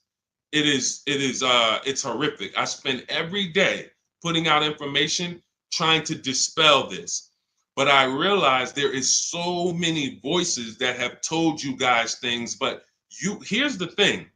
I talk numbers and I show numbers.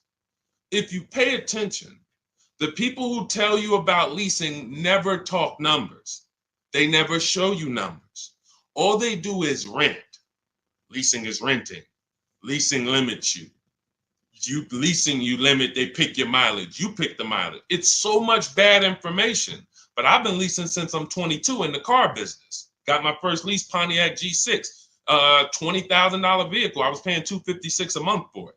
Meanwhile, I had a friend, they're paying almost $500 for a Toyota Corolla. We both got a car for about the same time. They're paying $500. I'm paying $256. I'm seeing what they're going through with their car breaking down, getting older, because they kept the car for a while, getting older, and now I'm on my second car, paying a low payment. And as a young person, you don't want a $500 payment. I didn't need a $500 payment when I was 22. Just had my daughter. I needed that $256 payment. They had just had a family too, but they got to come up with $500 a month to drive about the same price car. The Corolla and the Pontiac G6 at that time were about the same price. You can't justify to me in any way that makes more financial sense. There's nothing you can say to me unless that person's going to keep the car, pay it off, and then keep the Corolla forever. If you're going to keep the Corolla for 10 years and then you pass it down to your daughter or your son at their first car and now you just got an extra car, that's a different story. You shouldn't be leasing if you're that person. But if you're a 5-year, 6-year owner, 7-year owner, and you're just paying these high payments, you pay your cars off, and then you go back into another finance, you're just overpaying. You're throwing thousands of dollars out in the garbage, and there's no way around it. You put me against anybody. You put me on the stage with Dave Ramsey himself, the guy who has programmed thousands of people never to lease cars, and you give me 15 minutes. I don't need 2 hours with Dave. I don't need to debate you for 2 hours, Dave. If we're not talking about investing in mutual funds, you do a great job there. We're talking about the financial aspects of below market leases. Let me show you what a below market lease looks like. Let's consider what a person who buys their car is going to pay versus a person who gets a below market lease. Let's look at the resale values of this person who buys their car. When they go to trade that car in, what they're going to get back. And let's look at the net money they have lost compared to the person who got the below market leases. I will prove it to you in 10 to 15 minutes. And are you willing to tell your millions of people that you have programmed incorrectly because you know nothing about buying cars? You have programmed people based on you being a financial advisor, not a car person. You haven't seen thousands of car transactions to be able to say what you're saying. I've been involved with credit. Credit's a big part of what I do over the last 15 years. I don't teach it. Why? It's not my expertise. It's not my lane. It's easy for me to say, hey, I got a lot of people need to know about credit. Let me just start giving y'all some credit advice. No, because I respect the people who have learned credit to the T. Dave Ramsey decides I want to teach about cars. That's where he has led millions of people astray. And he has thousands of people investing in cars, short term, losing on resale, getting killed by depreciation. And they're like, well, Dave told me to do this. It's hard. It's hard to help. It's hard to get those people to unlearn. Go ahead, Dolan. Next question. Keep typing your questions, y'all. We will get through as many as we can in the stream. Good point. I only financed as I wanted to upgrade from my lease. My lease was $180 a month for 36 months. That's a big change. $180 gets you $10,000 on a finance. That's all $180 a month gets you. Now, if you put money down, that's different. Obviously, there's a lot of cars most cars don't lease for $180. So I'm assuming that you put some money down to get there. But again, what were you driving for these payments? You're driving a brand new car. There's no comparison. When you're getting below market deals on leases, there's no comparison. Again, let's look at Charles. Charles gets a Palisade, $48,000 vehicle. Some people, and you may own one of these. And if you were honest, you say, Deshaun, I own that vehicle. How much is your payment? No money down. Probably $800-900 a month. Probably $1,000 a month. He's paying $597. Some people say, oh, Deshaun, don't they limit you on mileage? No, you pick the mileage. Look at Jen. Jen got her Honda CRV. She's paying $512 a month. It's a $40,000 vehicle. That's normally $800 a month to buy on a 5-year loan. She's paying $512 a month, and then she upgraded the mileage from $12,000 to $18,000, and her payment went from $512 to $563. 40 some odd dollars. She gets to drive as much as she wants, as she needs to drive, not as much as she wants to drive, as much as she needs to drive. And the problem that that you may have with leasing is you didn't get the mileage you needed, and then you started blaming the lease. You knew you drove 15,000 miles a year, but instead of getting 15,000 miles a year, you took the 10,000 mile a year option. You looked at the payment for 10,000 because you might have not been getting a below market lease, so the payment was high, and you're like, okay, well, just give me the 10, and then you know you needed 15, so now you're going to pay the penalty based on not the lease's fault, based on you. You could have paid $45 more per month, got every bit of mileage you needed, and then you could have enjoyed your lease hassle-free, dropped it off in 3 years, no problem. So people are blaming the lease for their lack of understanding about how they don't pick the mileage for you on the lease. You pick the mileage. We got people who drive 25,000 miles in lease because they don't want to keep their cars tied up and have that depreciation on a car they own. If they drove 25,000 miles, any high mileage drivers, type HM into the comments. Any high mileage drivers, you drive over 18,000 miles. If you bought your car, tied up that money in that car, and depreciated it with high mileage, that car is going to be worthless in 3 years because you put 75,000 miles on it, and then you come back to replace it, and you have 15 grand of negative equity, and you wonder why. You depreciated the car. Meanwhile, when I was at Hyundai, I worked at Hyundai as a manager for 6 weeks. I had a guy who came in, he was dropping off his lease. I learned something incredible. I said, car had 72,000 miles on it. I said, you leased this? He said, yeah, I used to buy. I stopped buying because I would always have negative equity. I only lease now. 25,000 miles a year. I drop it off every 3 years, get me a new one. I'm in sales. I looked at his lease contract and I saw that his payment was less than $200 a month more than what a normal below market lease on that Sonata was. If a normal below market lease was $350, he might have been paying like $550, $525. It wasn't $700. He was paying a couple dollars more, but he could drive 25,000 miles a year, drop that thing off, never have to worry about negative equity. Mileage doesn't stop you from leasing. It's not about how much you drive. It's about how long you're going to keep the car. because a below market lease is how we beat depreciation or long-term ownership. Nothing to do with how much you drive. You pay for the mileage whether you buy or lease. Doesn't matter. Go ahead, Dolan. Keep typing your questions, y'all. We'll get through as many as possible. What's up, Ashley? What's up, Kenyari? What's up, Boss Babe? Ashley, good to see you. But I made my wife lease a brand new electric Equinox, $350 per month, and no sales tax. The $180 was a 2021 Corolla lease before the chip shortage for $3,000 down. Solid, solid. These are the things that you don't want to get away from until you're ready to keep a car long term. If you are leasing and not keeping cars 8 years, keep leasing. Make sure you're getting multiple offers so that you can get these below market leases, so that you're not paying these prices on the commercials that you see with $5,000 down and all of this tax that's not included. We are getting below market leases, and in order to do that, you must get 5 offers, at least 5 offers. Now you get these below market leases, and you keep doing that until you are ready to buy something. Because as Cafe just said, if he's paying $3,000 down, $180 a month, somebody who bought that Corolla is paying $3,000 down, $500 a month, because a Corolla is probably about 25 grand now. So that's a $500 a month payment with their taxes that they're paying when he's paying $180. This is not, look, for a brand new electric Equinox, he's paying $350 a month. This is someone else who knows how to get great lease deals, whether he's negotiating for them or whether he's calling around getting multiple offers. It doesn't matter. He's getting prices that you are not getting. And that's the prices we get.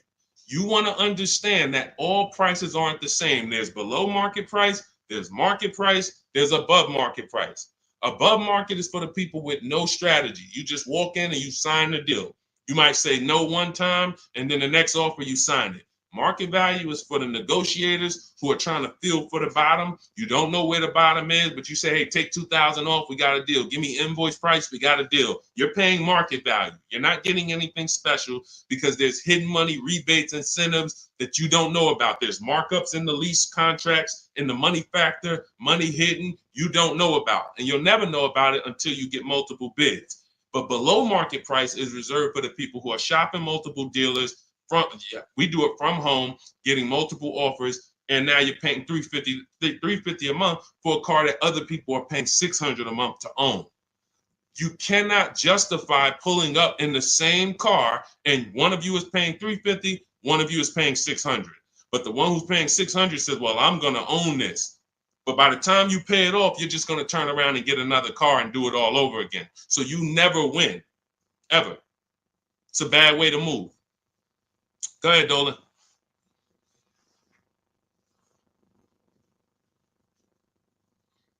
What's up, Ray Johnson? Do you need to... Hold on. Do you need to know all the bells and whistles? I don't know what that means. Can you rephrase that question? Let's type it in another way because I don't know what you mean by that. Can you elaborate? What about the people that drive high miles? You should still be asking yourself, how am I going to beat depreciation? The first step in my process is to determine what I'm going to do to beat depreciation on this depreciating asset I'm buying. So if you're a high mileage driver, you drive more than 18,000 miles per year, you're depreciating your car so rapidly that in 5 years, you're going to have, call it 100,000 miles plus on the vehicle, but your loan does not move that fast. Most of your loans are going to move this way, but your depreciation is moving like this because you are just using the heck out of the car. This is point and proof that you pay for usage, whether you buy or lease. If you bought a car and put 100,000 miles on it, you do pay for that. If the same person bought the same car, but they only put 50,000 miles on it, their car's worth more than yours. They can sell it for more. So you lose based on your usage. So in the short term, you can't win driving high miles because you are literally destroying the value of your car. Then you flip to another car. That'd be like you doing this. Hey, do me a favor. Give me this car, let me depreciate it like crazy, then let me swap it out and let me get this car depreciated like crazy, and you just keep doing it. Depreciate it like crazy, but you're never getting to the point where the car is paid off and now the car starts to depreciate like this. That's for the people. If you have a car that you've had for 10 years, 12 years, 9 years, 14 years, this is what the car is depreciating like. You're losing a little bit every year. If it was worth $9,000 this year, it's probably worth $8,200 next year. You beat depreciation. And that's when you enjoy, this is the benefits of ownership. This is what I call in my book, the reward stage. You don't get here without long-term ownership. And if you're not built for long-term ownership, that is okay. But what you should be doing is doing what my client who was in Hyundai did, doing your high mileage lease, shopping for a below market lease, and then driving the mileage you need and dropping off your car in 3 years and going and getting a new one over and over again. You're never tying up your money in these cars. If you're going to tie up your money in these cars, you better have it in there for the long run. If you're going to tie up your money for 5 years in a depreciating asset, you are losing money in depreciation. Like you can't get it back. That's why you're never happy with what the car is worth. When you come and find out what your car is worth, you're like, I can't believe that's all you're giving me for my old car, because you're thinking about how much you put into it. Long-term owners like this, those of you who have cars that you kept for 12 years, you're not thinking about the resale value, right? Right or right? You're like, Sean, I got so much money out of this car. I had this car, man. The transmission went out. I put a new transmission in it. I got my money out this car. That's the benefit of buying. And if you're not buying, you should be if you're not getting there, you should be shopping for below market leases, never tying up your money in these cars to begin with. It's only two ways. Get out the middle. It's three people: long-term keepers, short-term leasers. Then it's the people that's stuck in the middle. You buy your cars, trade them in. You lease the car, you buy the lease. Stuck in the middle. Go ahead, Dolan. All of this is in my new digital book. If you're like, Deshaun, there's no way I'm going to remember this. You can get my new digital book. It's called Cars from Home, 7 Steps to Saving Time, Money, and Avoiding Dealerships. It's already 5-star rated. Thank you to everyone who has rated and reviewed the book on Goodreads. We appreciate you.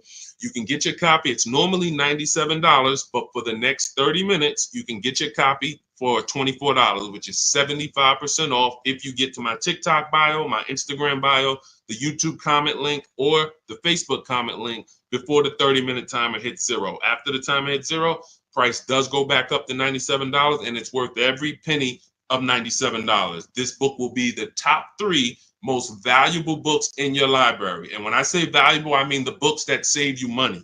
There's only a few books. I got a bunch of books. You guys can see I'm grabbing them. There's only a couple of these books that have actually put money in my bank account or helped me save money. There's not a lot of them. This will be the top 3 most valuable books to your bank account. That's all I care about. So go grab your copy, TikTok bio, Instagram bio, YouTube link, or Facebook comments, and you'll have everything we teach in the blueprint of how to get below market leases, below market purchases, below market new cars, used cars, high mileage driving. Everything is in there step by step. It's a blueprint. All right. Go ahead, Dolan. All right. Buy a car for the first time. I'm going through my bank. My budget is $8,000 and I finance the rest. So you have $8,000 cash. You want to see, can I get a vehicle without using that cash? So if you're talking about financing, first thing you want to decide is, what can we get without a down payment? So depending on where I want my payment to be, let's say $350 a month. Maybe I want it to be $350 a month for 5 years. Well, can I get a car with everything I want, everything I need, $350 a month for 5 years? That's my budget. If I could do that, I don't need a down payment. Now, if you say, okay, $350 a month for 6 years, no money down, that's a little more money. If you say, all right, $350 a month for 5 years, but then I'm going to use some of my down payment. Now I can get even more car. And then your max budget might be $350 a month with my down payment for 6 years.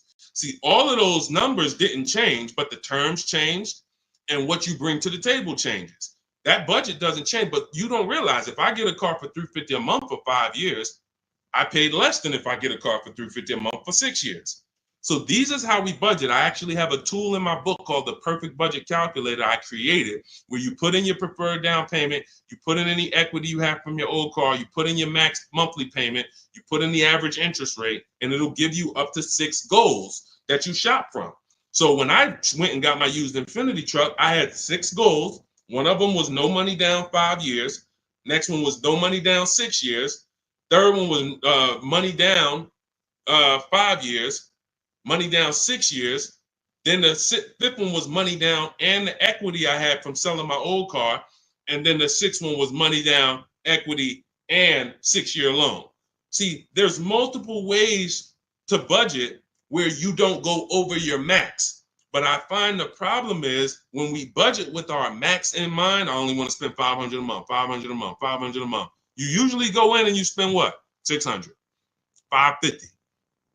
You're putting $1,500 on a credit card because you didn't calculate the taxes. The tool in my book, the Perfect Budget Calculator, calculates the taxes in your state. So you don't go in and say, oh man, I didn't know there was another $3,000 in taxes and fees. Who's had that happen? Oh man, I thought we was making a deal, but you forgot about the taxes and fees. See, all of this stuff you don't realize should be normal in a complex financial transaction. But what they've taught you in the car business is to just treat car buying like you're buying a TV, because it makes them very rich. I've been in the business for 14 years. I sat next to people who I know shouldn't be in the business, but they're not going to get them out the business. They make a lot of money for the dealerships. They'll always have a job. Even if they get fired here because the customers start complaining, they'll go there and they'll say, hey, look, I made 300 grand at my last place. Oh man, when can you start? These people are always going to have a job. So when you look at the industry and say, okay, if this is what the industry is like, what do they care about me? They don't. The 20% of dealers who get up every morning and they do the right thing. They want to beat their competition. They're honest. They want to make sure that they're giving you the best service. It's 20%. 2 out of 10. You're going into your local dealer and you're buying from them, not realizing that's an 80% dealer. All they do is make a lot of money on their customers. If they can't make a lot of money on their customers, they won't sell the car. And you know what's beautiful about the car business? For those of you who are wolves and sharks and evil, it's not about the customer winning. It's about you making the customer think they won. I'm going to say that again. For those of you who are like, what business could I get into where I can make 200 grand? And I don't need to have morals, as long you are trained to make the customer think they won. And that's all it's about. If that's why you start high and you come down. If you know your price on your car is $600 a month, you start at $800. This is what the worst people do. You know that the full price for your car is $600 a month. When Mr. Jones sit down, hey, Mr. Jones, all right, we got a great proposal for you. Great news. We're going to make you a great deal today. Your payment's $790 with $2,000 down. What? That seems like a high for this car. The car's only this. That seems real high. And then I didn't even want to do any down payment. All right, so you didn't want to do a down payment. So, all right, look, if I could get the down payment out, your payment would go from $790 to now it's $840. No down payment, though. What's more important than you, the payment or the down payment? No, well, both. But what's more important? If you had to pick one, well, I really don't want to do any money down. All right, so right now we're at $840. Where can we agree? I'll talk to my manager. Where can we agree that you'll be happy? Because I want to make you happy, Mr. Jones. Nah, I mean, I'm thinking of paying I really wanted to be at $500, Mr. Jones. I understand. Where'd you come up with that number?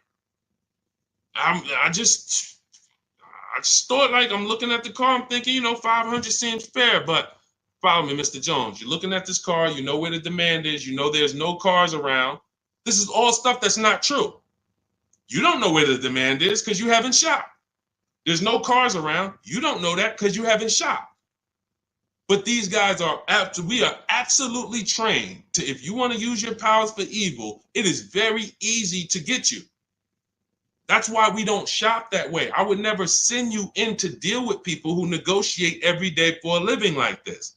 Your power is being at home, having multiple dealers compete for your business, and that's how people like Tasha get these deals. Thousands off on a brand new car, only 1-year-old car. This is how we got grandmothers who do this. Look, India, ridiculous deal on a Toyota. Look, Hyundai, $365 a month, no money down. 2024 Hyundai Elantra, limited with the leather in it.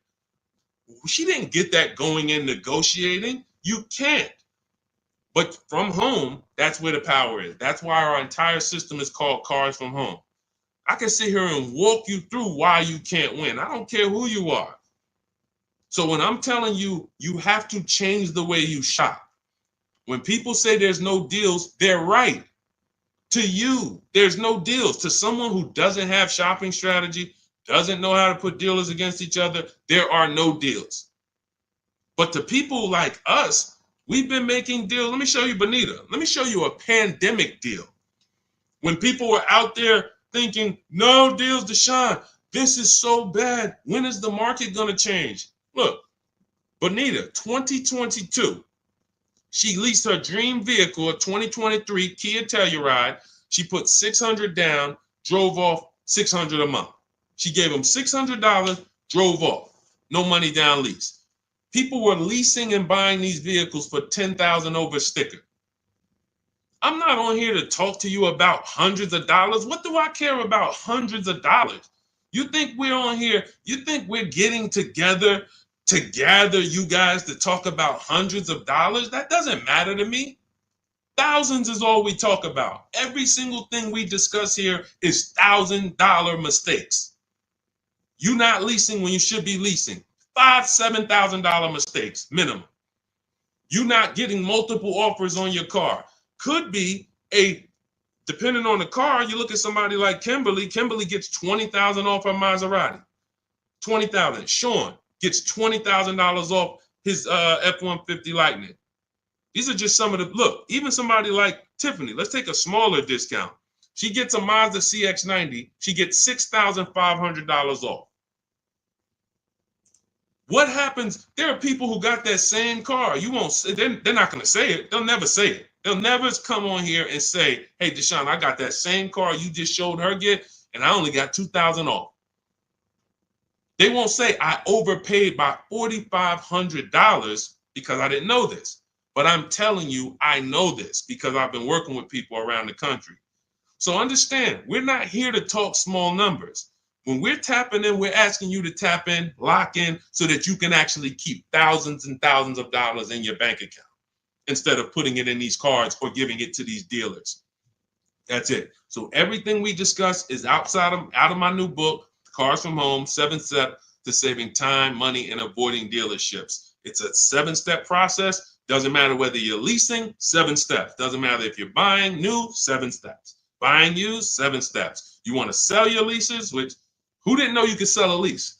Put a question mark. Who didn't know you could sell a lease? Type a question mark in the comments. Question mark. Deshaun, what do you mean you could sell a lease? Okay, thank you. We're renovating with the jeans. Okay, look, Lynn, Brooke, Miss Tucker. Look. How much does that cost you? Not knowing, and we begin to teach people to do this during the pandemic because every single car was $7,000 to $10,000 more than it was truly worth. So a Jeep Grand Cherokee, I sold my Jeep Grand Cherokee for $28,000 after I had leased it for 3.5 years. 39 months, I leased it, and then I sold it for $28,000. The vehicle, brand new, was $35,000. Brand new, that Jeep Grand Cherokee Laredo that I leased for $330 a month, paid $330 a month for 39 months. I sold it for $28,000. CarMax won the bid, and I put $9,800 in my pocket. I helped my mother sell her lease on her Mazda CX-5 for $10,200 in equity she put in her pocket. Now, those equity numbers don't exist anymore. That was a once in a lifetime seller's market. Well, so far in our lifetime, so far, there's people who still want that. They still are basing, and you may know people who are like, hey, well, I'm gonna buy this car and I'm gonna flip it because I bought a 2019 Mustang and then I sold that Mustang in 2021 and got all my money back. Try that again. You're gonna lose everything. It's over. It's over. That was a limited inventory, global shortage, chip shortage. Everything's worth $7,000 to $10,000 to $12,000 more. Those who cashed out won. Those who cashed out at that time won big. You can look back over history, and I helped a lot of people do that. You can look at my videos. Some of my biggest videos, 5 million views, 3 million views, was how to cash out. People coming on there, yo, I just sold my lease. I made $7,000. Yo, I made 10 grand because of you. Yo, I sold 2 leases. I'm telling everybody during the pandemic, cash out, cash out, cash out, cash out. You won't be able to do this again. But there's still money to be made if you have equity in your lease. There's still $2,000, $1,700, $3,000, $4,000. Some of you low mileage people who you lease, but you only drive 5,000 miles a year. There's equity there. But you got to know how to get it. You got to know how to get bids. What's the process? And get we get bids from CarMax, Driveway, Carvana, Kelly's Blue Book Instant Cash Offer. What is that strategy alone worth? Just the cash out, just the equity assessment, step 2 in my process is worth. For those of you who trade in cars, that right there, one step out of my 7-step process is going to be worth thousands of dollars to you.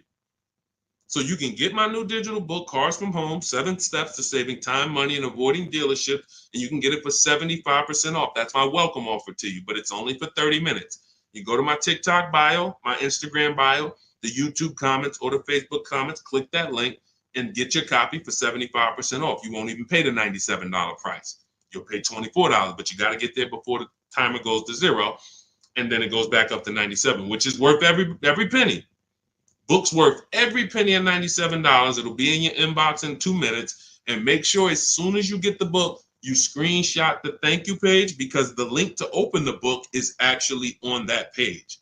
You open the book on that page, and I also email you a copy, but my support team's email is actually on that page as well, because sometimes you type your email wrong, you're typing fast, you're trying to hurry up and get it before the sale, and then you end up typing your email wrong. We can't send the book to a wrong email, so that you'll have my support team's email there. But this is the most serious thing outside of buying a house. There's nothing more serious to me. And some of you are not going to even buy houses. Some of you like, Deshaun, I'm a renter. I don't plan on buying. That means the car is your most expensive purchase. And you're going to do it over and over again. You might have 5, 10 of them in your lifetime or more. You lose $5,000 on every one because you didn't have strategy. That's a tough gig. That's a tough gig. I wouldn't want to be in that situation. And I'm not going to be. And anyone who's listening to me is not going to be. Go ahead, Dolan. Let's keep the show on the road. Do you need to know all the extras you want? Upgraded sound system items that are not in the base price? Absolutely. Whenever we buy a new car or we shop for a lease, we always build our car. We go on the site because we want to know everything's available, because we don't want to get a car and find out there was an option we wanted that we didn't get. And we also want to know what we can live with and live without. And we want to build our car to come up with an MSRP. So if the car you want the panoramic sunroof, you want the blind spot monitors, which most cars come with now, whatever it is, you need to have an idea of what that's going to cost. So once we build out our car, we determine our car is $42,900 the way we want it. Now, most times we're going to reach out to dealers and they're not going to have the exact car. That's why we always come up with, and when we're leasing, we come up with a couple colors. Buying, we don't compromise as much, because this is a car you need to love. You're going to have it for 8+ years. You don't want to compromise on what you want, or be talked into something, or let you convince yourself of getting something, a color you really don't love, because you're buying this car to keep it for the long run. Now, on a lease rather, you can be much more flexible, because in 2.5 years, you're getting ready to shop again. You get a 3-year lease, 2.5 years, 6 months left, it's time to shop again. So we want to make sure we can be more flexible with that. But yes, we want to know how much it's going to cost so that we can start to budget We always say with a lease, when we build out our car, we take 1.25% and we use that as a gauge of around about what it should cost. So if we're looking at a car that's $42,300, we multiply that by 0.125 and we say, okay, 528, that's a fair below market lease deal. Now, if we can do better than that with bids, we will. If the lease program is not as good, when we get our bids, it might come in at 1.3, 1.4, our best offer. We're going to have more offers than that. If your other offers aren't higher, then you didn't shop the right way. Because when you shop, you should see a $3,000 to $5,000 to $7,000 difference from your best offer to your worst offer. When you get offers the way we teach, you're going to get more market value, below market value, above market value. You're going to see them all. And you're going to be like, wow, I can't believe all these dealers, this their best offer? Yes, they want to sell and make a lot of money. But we don't care about them. I don't focus on the 80%. We're looking for the 20%. So we use this as a gauge to say, all right, this is around about what I think I should be looking at paying, depending on the deal that I get when I actually get my offers. So that's why it's important for us to build the car. Those are all the reasons it's important for us to build the car before we actually go shop for it.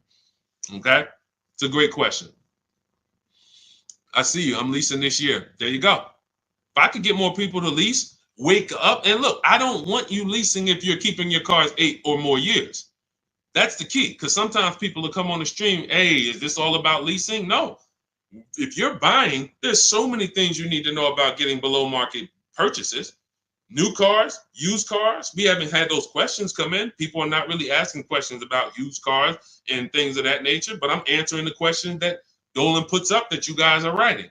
So when we look at purchasing, there's a ton of questions that we got to look at, ton of questions. But when it comes to people not keeping their car 8 years, you should be shopping for leases. You're not keeping a car long enough to beat the depreciation. The depreciation's going to kill you, not the loan. Doesn't matter. Loans, okay, you could pay cash. Doesn't matter. The depreciation's going to kill you. That's what you're doing. You're buying a depreciating asset, trying to keep it short term, flip it, and do it again. You can't win.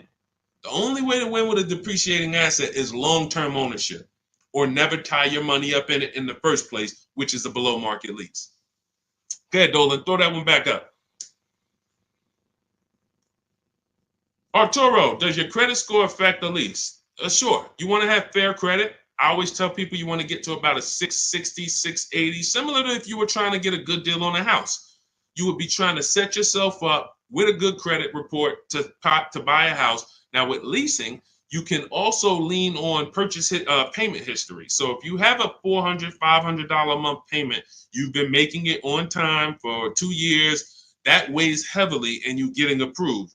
I always say it's nothing that gets you approved for a new car like a paid on-time payments for your old car. The banks look at that and say, well, hey, we can see, yeah, credit cards might be high, but they never miss the payment on their car. They never miss that $500 payment. That means something to the banks when your credit score is a little in that marginal range or that mid-range. So I always tell people, get to a fair range, work on your credit so that you're able to lease, and don't tie up your money in a long-term purchase because you can't lease right now.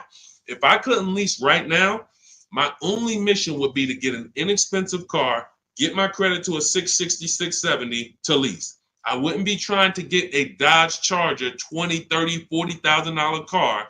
I'm going to pay 20% interest. And when I go out to replace that car, I'm going to have so much negative equity because the interest alone is going to bury me because I don't have good credit. So now I'm no closer to leasing. My payment is going to be high. And I usually end up with an older car because I'm trying to squeeze my way into a nice car that I could show off and feel good about. Nah, I mean, I work hard. I want to be able to drive something that, I feel good about. But you haven't qualified yet. You haven't qualified to drive something great yet. If you have a 500 credit score, 600 credit score, you're not qualified to drive something ideal yet. You should be sacrificing to get set up so that I can make a power move. And what you do in getting set up is you get the least expensive car. that you can get a loan on. You get a $10,000 car, quality, small car. Try to get something that brand new was $24,000, $25,000, Hyundai Elantra. Get yourself a smallest car that you can qualify for, and you have minimal payments, $200, $250 a month payments. You pay those payments on time. You make sure it's a quality car, and you go and you make a move for a lease once you've established yourself. Or you can just do what other people do and say, you know what, who could get me in this brand new whatever, or who could get me in that, used Mercedes? And you're going to lose in every way. The quality of the car is not going to be ideal. The loan is going to be out of control. The interest is going to be great, ridiculous. You might not get a great price on the car because you come in looking desperate. You need a car, not want a car. You need a car. So nothing is working for you. Everything's against you. So it's much better for you to discipline yourself. Say, look, I don't mind driving something that I don't feel great about, but I'm working on my credit. I'm going to make these payments on time. I'm going to get myself to a 660. I'm going to have 2 years of on-time payment, and then I'm pulling off the lot in a brand new lease. Power moves. That's a plan. Go ahead, Dolan. And in my book, that's called the SMART car strategy. It stands for saving money at the right time. If you can't qualify for a lease, your only goal should be to set yourself up to lease. Now, if you're buying and your credit's not good, I'm an 8-year person. I keep my cars 8 or more years. Nothing wrong with buying a higher priced car and refinancing it later. So if you say, hey, I need to get, if you're a long-term person, your goal should be get a great price on the car. You're going to pay more in interest and then fix your credit. And instead of changing the car in 2 years to a lease, you would change the loan, refinance, and then you would keep the car. So it's depending on long-term versus short-term is everything. That's why in my book, it is step 1. You need to know from the get-go, am I a long-term person, 8+ years, or not? Because that's going to be the foundation we build on. Everything else comes after that. Karen, thank you for helping with my digital book. I wasn't checking my email. Of course, we want to use cars. So you're just following the multiple marketplace strategy. There's steps before that. And here's what I tell you, guys who have my book, ask yourself, what step am I on? This is what I tell everybody that I work with. Ask, what step am I on? Because if you're doing step 3, but you have not done step 1, that's a clear indicator. Oh man, I haven't done step 1. Step 1 is leasing versus buying. Most important question. How are we beating depreciation? We go into deep. I show you lease scenario, purchase scenario, lease scenario, used car scenario, to make it very clear that if you set out to buy, but you should have leased, can't help you. You're lost. And I talked about that earlier. We ran Zafrina's $579 a month payment versus what a new car would cost her, which would be $900 or $65,000 car. That would have been $1,100. Or a used version was $800. So you can't compare that. If you go out and you get a great deal on a purchase and your payment's $700 a month, then that means that lease payment probably would have been $400 a month. There's no way to, how do I get out of this? You shouldn't have been in it. That's why this is step 1. So what was that question? What was that question? I don't even know how I got on that. Oh, you said I want a used car. Yeah. So so you want to ask yourself, where am I at in the process? Because we're not in the market until step 5. Step 5, we're in the market. That's when we're on our marketplaces, shopping, narrowing it down. We have specific ways we narrow down used cars. This is not just general information that you could find on social media and you Google it, how to buy a used car. Yeah, good luck. That stuff means nothing. Car salespeople are been watching those blog articles for years saying, okay, this is what they're coming to do. Don't tell them you have a trade-in. Okay, good. Stuff has been around for 20 years. What we're doing is we're narrowing it down when we get to step 5, based on title history, service records, accident history. Then we're narrowing it down and we're coming up with our top 5 choices, top 3 to top 5. Then we're verifying who has bogus fees, who put one price online that they're not going to honor. So all of these This is my top 5 list, but some of these might be fake prices. So we need to verify that. And then we're going to get the new car price to find out what the true discount was. How much was this vehicle brand new? When I bought my Infiniti truck, I narrowed it down to 4 choices. They were all white, between $30,000 and $32,000. Sounds similar. They're not.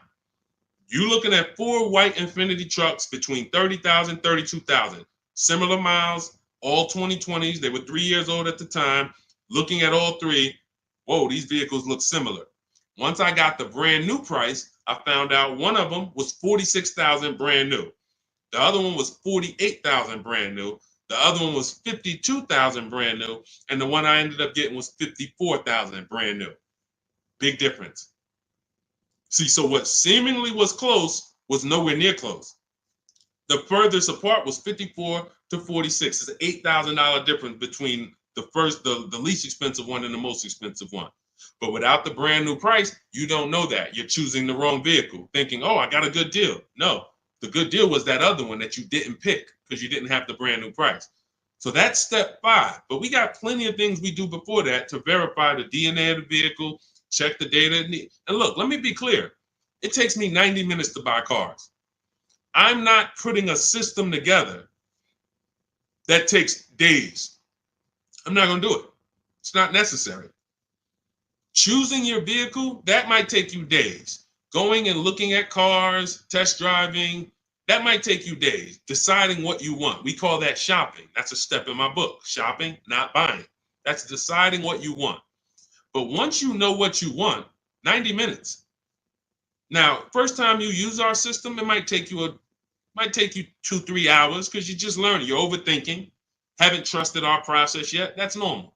But once you see, wait, this is simple steps. I'm going to websites, putting information here, looking at this.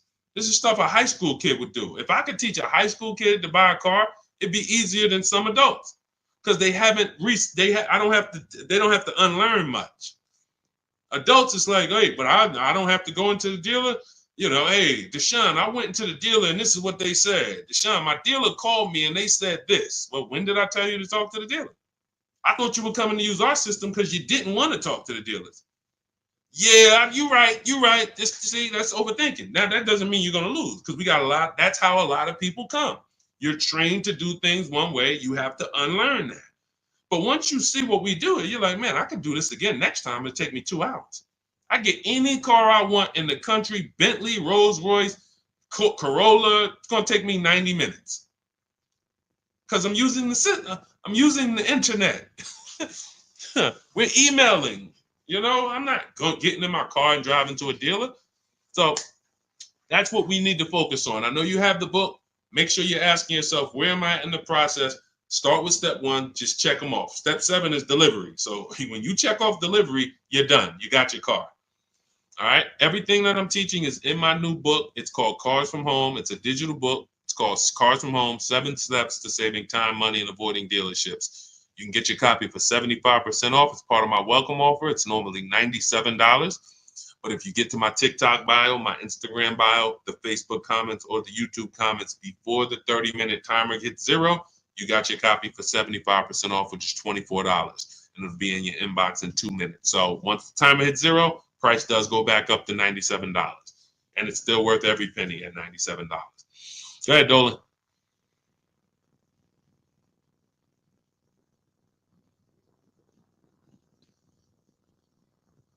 Dolan, you there?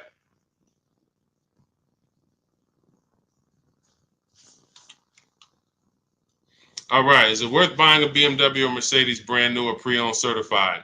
That's a matter of budget. As long as you're going to keep the car 8 years, the only difference between a new or used purchase is budget. And if you can afford both, now it's about your values. Do you want a new car because you only buy a new car every 10 years and you're like, man, I'm going to treat myself, I could afford it? Or do you want a pre-owned car because you're like, hey, I want to treat myself, but I could also take a 2 or 3 year old one and I'll be just fine with that. Now, what I always say, if you're going to buy something close to new, 1 or 2 years old, you need to shop the new market first because you might overspend for a 1 or 2 year old vehicle because you don't know what the new market is for a brand new one. So, example, Kimberly saves $20,000 off her Maserati. Sean saves $20,000 off his F-150. Milligan saves $27,000 off her Mercedes-Benz. So when you look at these vehicles, and I show these deals, if you're on YouTube, if you're on YouTube, that's Melissa. If you're on YouTube or Facebook or Instagram, you can see these. You zoom in here, you can see she saved $27,000 off her Mercedes. And some of these vehicles, even with these leases, you'll see people have saved 10 grand, 7 grand. Now, let's take the more dramatic discounts over 10 grand.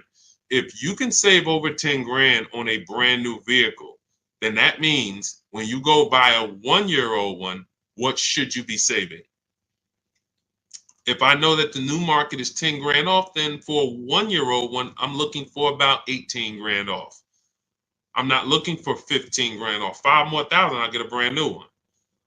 So I need to know what the new market is to know what the used market should be. Now, this is once you get to 3 years old, you don't need to do this, because 3-year-old vehicles, there's a lot of options, because there's only 2 ways dealers get most cars. They're going to buy them off their customers or buy them from auction, or they're going to buy them after the lease. So 3 ways. Buy them after the lease.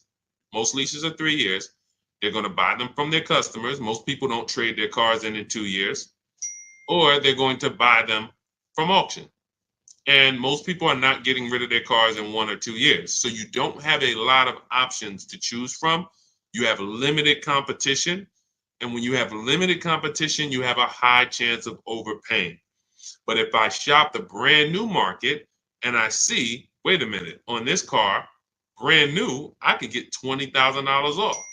Now, some of you might say, wow, if I could afford, I'll just get a brand new one. If that's the market, because I didn't know that the discount was going to be that big. But once you see this, okay, I know I can't pay more than on a used one. See, somebody who would buy a 1-year-old F-150 Lightning, truck's normally 70,000, 73,000. So they might look at a 1-year-old one for 55 and be like, wow, that looks good. Thank you, Renovating with the Gene. They might look at it and be like, okay, wait, this is a 1-year-old vehicle and you asking 55,000 for it? That sounds good. Because it's brand new. How much is it brand new? Well, 73 brand new. Whoa, that's a big discount, man. All right, yeah, I ain't gonna even argue with you. Let me get that. Not realizing that the brand new market on that vehicle, the person saved $21,000. So 73, 63, 53. So literally the brand new market on that vehicle was lower than what you just paid for a 1-year-old vehicle. And what's going to happen when you go to resell that vehicle later? You're going to lose because you overpaid by thousands of dollars. So this is so important to understand. People overpay for used cars all the time for a variety of reasons. They don't know what it was originally. What was the original new car price to even know they're getting a good deal on a used one? They don't know what the actual new car, again, this is for the 1 and 2 year people. You got options because somebody asked, hey, should I buy brand new or should I buy pre-owned? That means you probably have the money to afford both. So you might go out and buy a 1 or 2 year old pre-owned. But if you're like Milligan and you bought one of these electric ones, she saved $27,000. If you went in and you bought a 1-year-old one and you got 20 grand off, you might think you won. But she got 27,000 off a brand new one, which means if I saw 27,000 off a brand new one, for a 1-year-old one, I want 35 grand off. I want 38 grand off.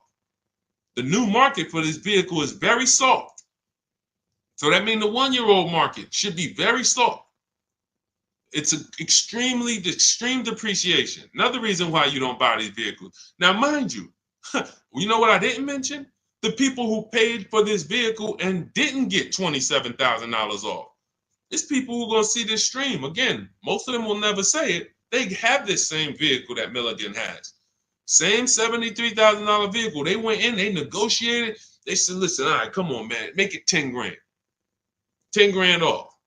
And they went home thinking, hey, honey, you're not going to believe this. Guess how much they took off the truck? How much? 10,000 off. They in there, oh, I won. See something like this? That's why you can't feel for the bottom. Negotiating and feeling for the bottom, wondering, all right, I think I'm at the bottom. That sounds good. You can't win. In fact, I've showed you multiple ways you can lose huge like that, and people are losing like that. You can't feel for the bottom. You don't know what we have as the dealers. You don't know what rebates I have. You don't know how many incentives I have. You don't know if the manufacturer sent us extra money because we got to move these vehicles. You don't know any of that. You come in and asking for the invoice. All right, invoice on a $73,000 car, 6.5% markup. All right, invoice is 57, and a good salesman's gonna fight you for invoice. They're not gonna just lay down and give you invoice, even if they sitting on 20,000 in rebates. A good salesman is fighting for every dollar of the commission. So you've been, hey, how they gonna fight? They got 20 more thousand. You telling me they got 20,000 in rebates and they gonna fight me for 1,000? Yes, because it's perception.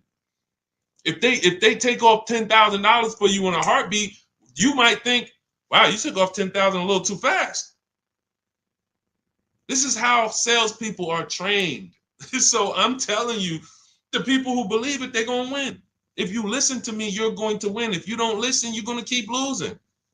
And when I say losing, I mean, show me your car deals. Show me your car deals. That's all I care about. Sean, I'm going to do it my way. Okay, show me your car deals. DM me. Sean, I did it my way. How this look? All right, would you bet me $1,000? I can't find a better deal than this. Would you take the bet? I'm looking at your deal. You did it your way. Yeah, I went in. I negotiated this thing. Okay. Would you bet me $1,000 that I can't find a better deal than this? Oh, nah, man. I don't think I want to take that bet. I know you don't, because you don't have confidence that you actually got the below market deal. You might have got the best price from that one dealer. I don't doubt that. But that dealer is an 80% dealer, and his competition would blow this price away. But because you didn't talk to his competition, you never gave his competition an email, you never gave them an opportunity, you don't know that they would have beat this price by $3,000 or $5,000 or $10,000. That's what we do here. That's what Cars from Home is. That's why our system is called Cars from Home. All our deals, 90% of what we do is from home. 90%, and sometimes 100%. Only time we can't do 100% is if a dealer doesn't deliver or we're buying a used car. Used car, we must go to the dealer. We must test drive that. That's our last step in our process before we lock the deal up. We cannot, but we've had tons of people who never left their house. I have a couple of them on here. Delivered the car. Let's see, we got people on here. Leasing process went quick. Sent the email. Anyway, I could pull up a bunch of people who just did.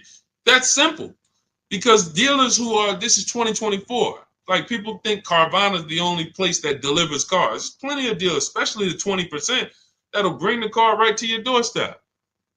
Look, about 5 days I walked out. Yeah.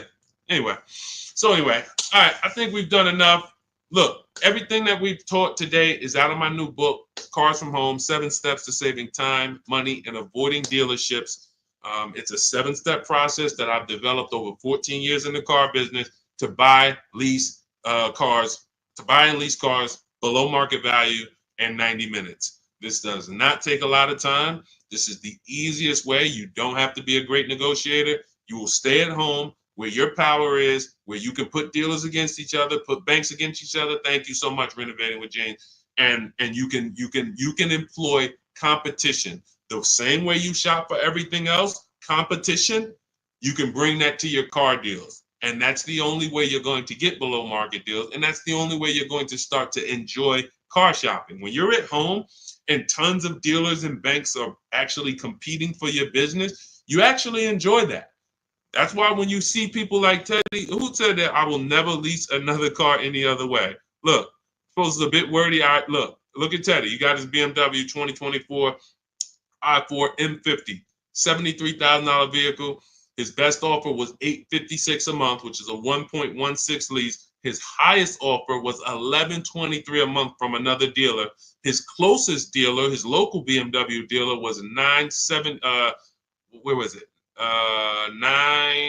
Look, the dealer closest to me was $986.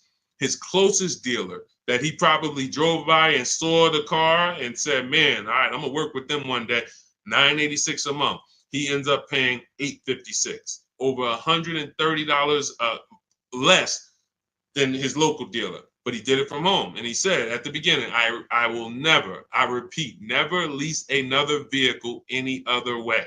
Now, had he bought the car and got $10,000 off, he would have said, I will never buy a car any other way.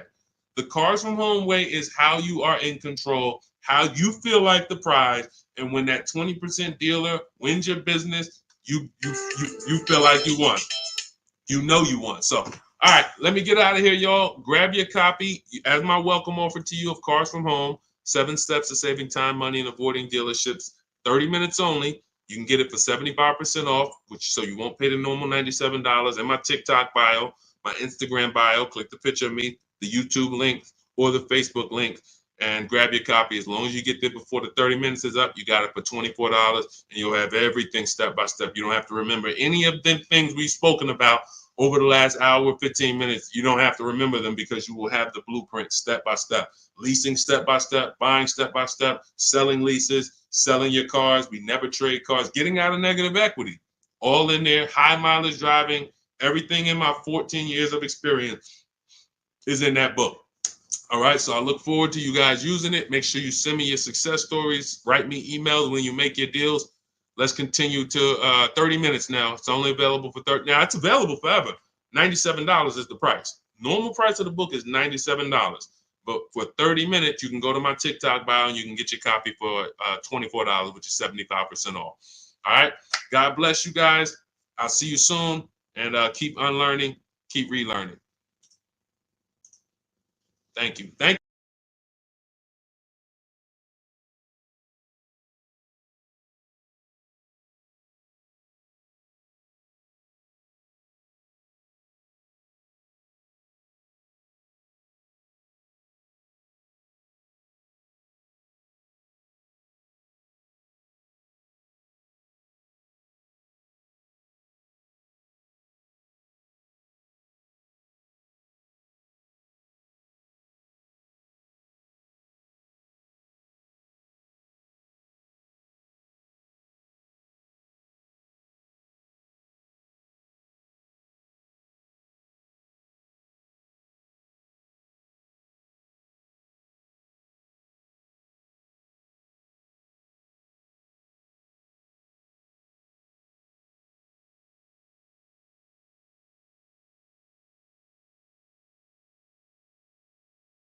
Cynthia Page, good to see you.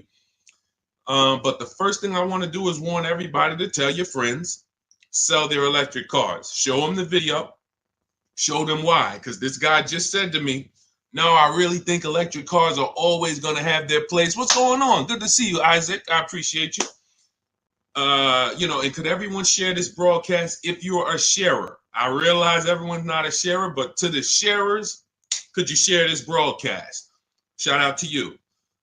Warn your friends that if Donald Trump gets in, he's already said he's going to make sure we could always have gas cars. That's good. I like a gas car. I haven't bought an electric car yet, but a lot of people have.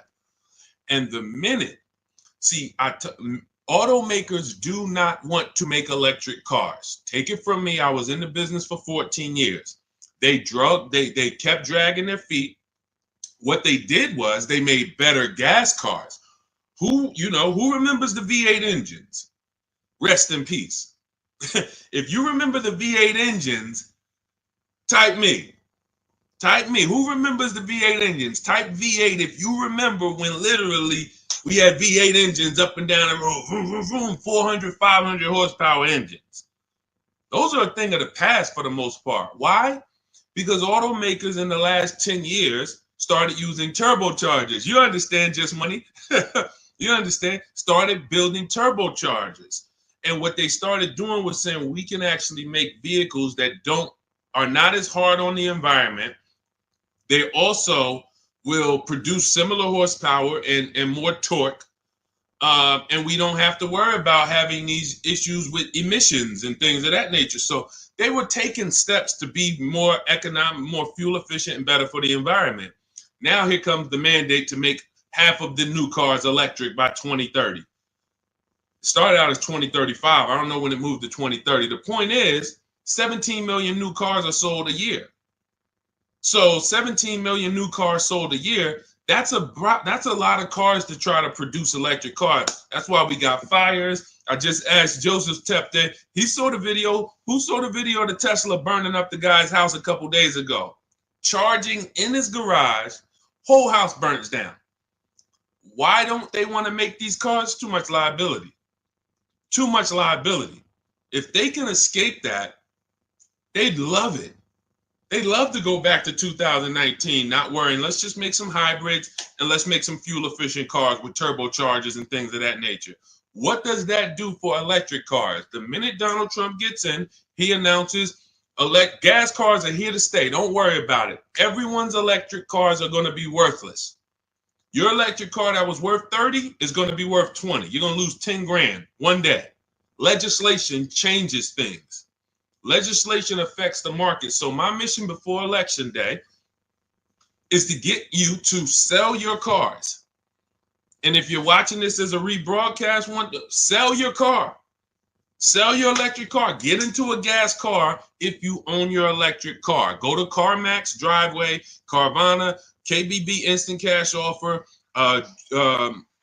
AutoNation, and Car Gurus. Get your 6 cash offers. Sell these cars. You won't be able to. You will not be able to. You're going to be so far underwater. The market's going to be so soft. It's already soft. Google Tesla depreciation.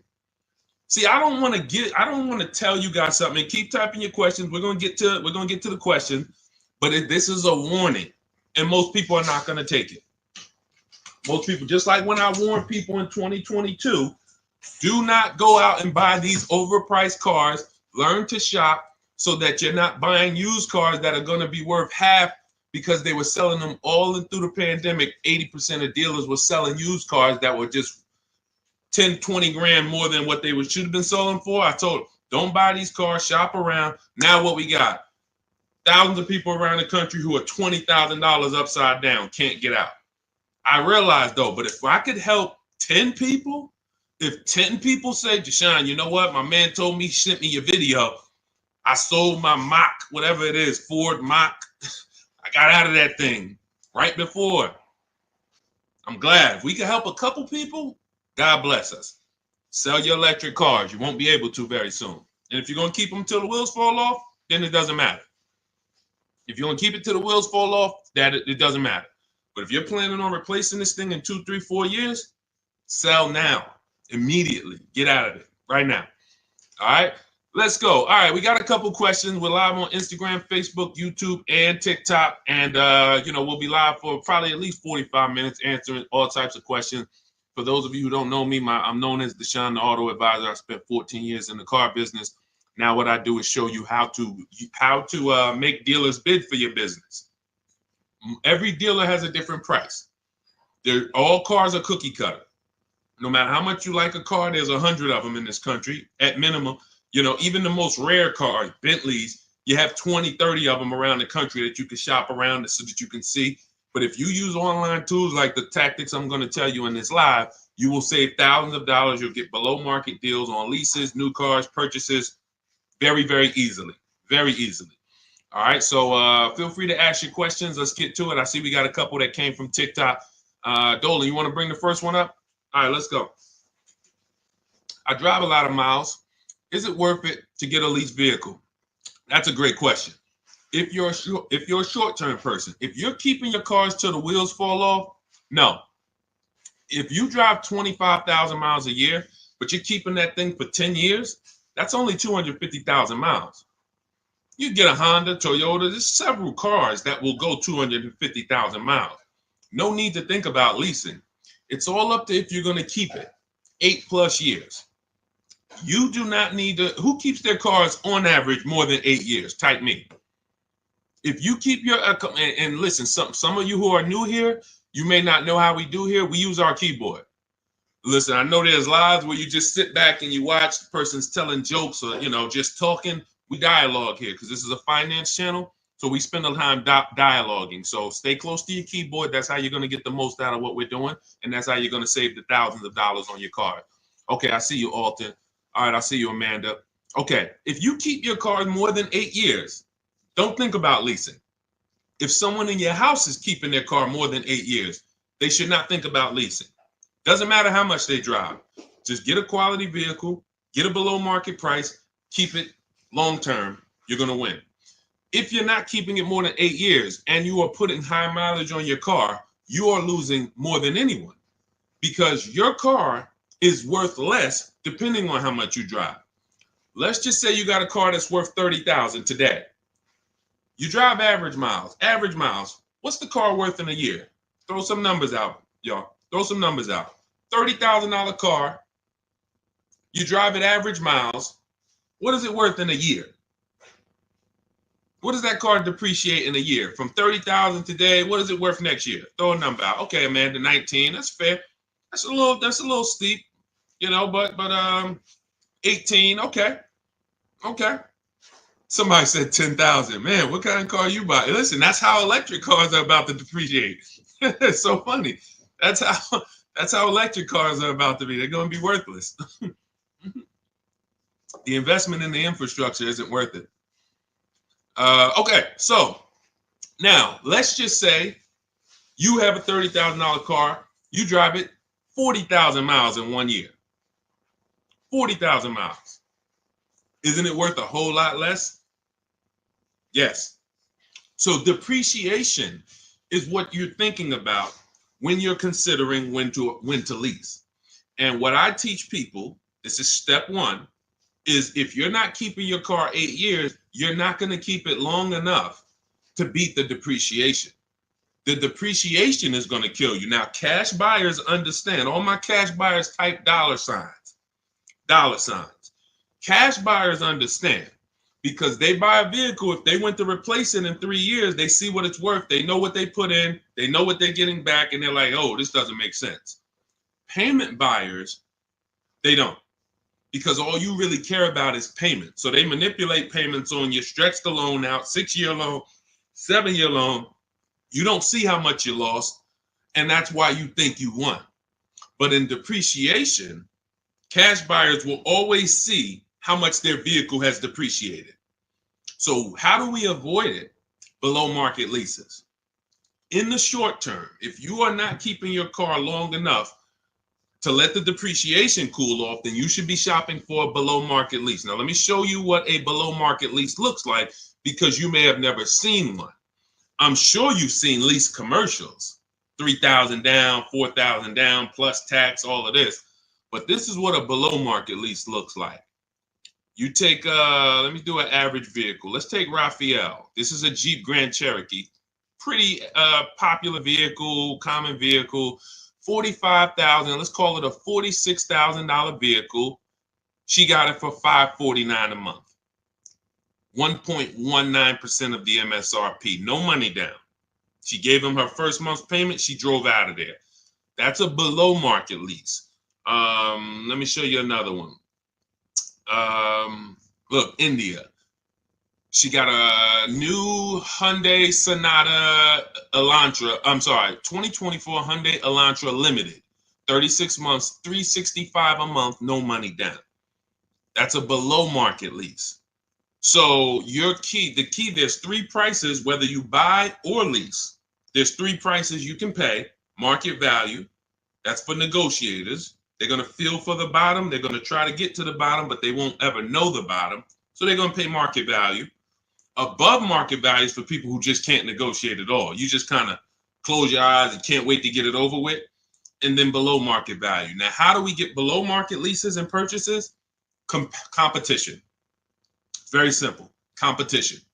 Putting dealers against each other, buying cars like we buy TVs on Amazon, multiple offers, multiple options while we sit at home and let people bid and compete for us.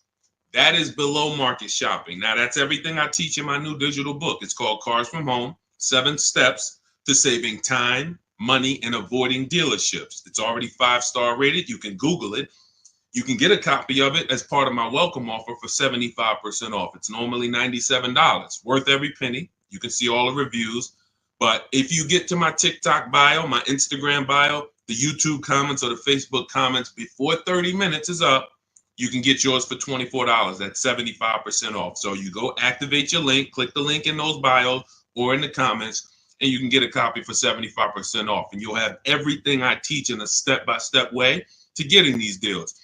But for sure, to just sum up your question and keep typing your questions, everyone, we'll get to as many as we can. If you're not keeping your car 8 years, you should be shopping for a below market lease, no matter how much you drive. Only caveat is if you're doing Uber or something where you can't predict your miles, the more miles you drive, the more money you made. That's a different structure. But it's just if you're in a sales job or you're a realtor, no question about it. Leasing is for people not keeping cars 8 years, as long as you get a below market lease. Go ahead, Dolan. Next question. I see y'all running up the likes on TikTok. Shout out to everybody double tapping the screen. Let's go. Every time you hear something you like, if y'all keep double tapping the screen, y'all keep running those likes up. We appreciate you.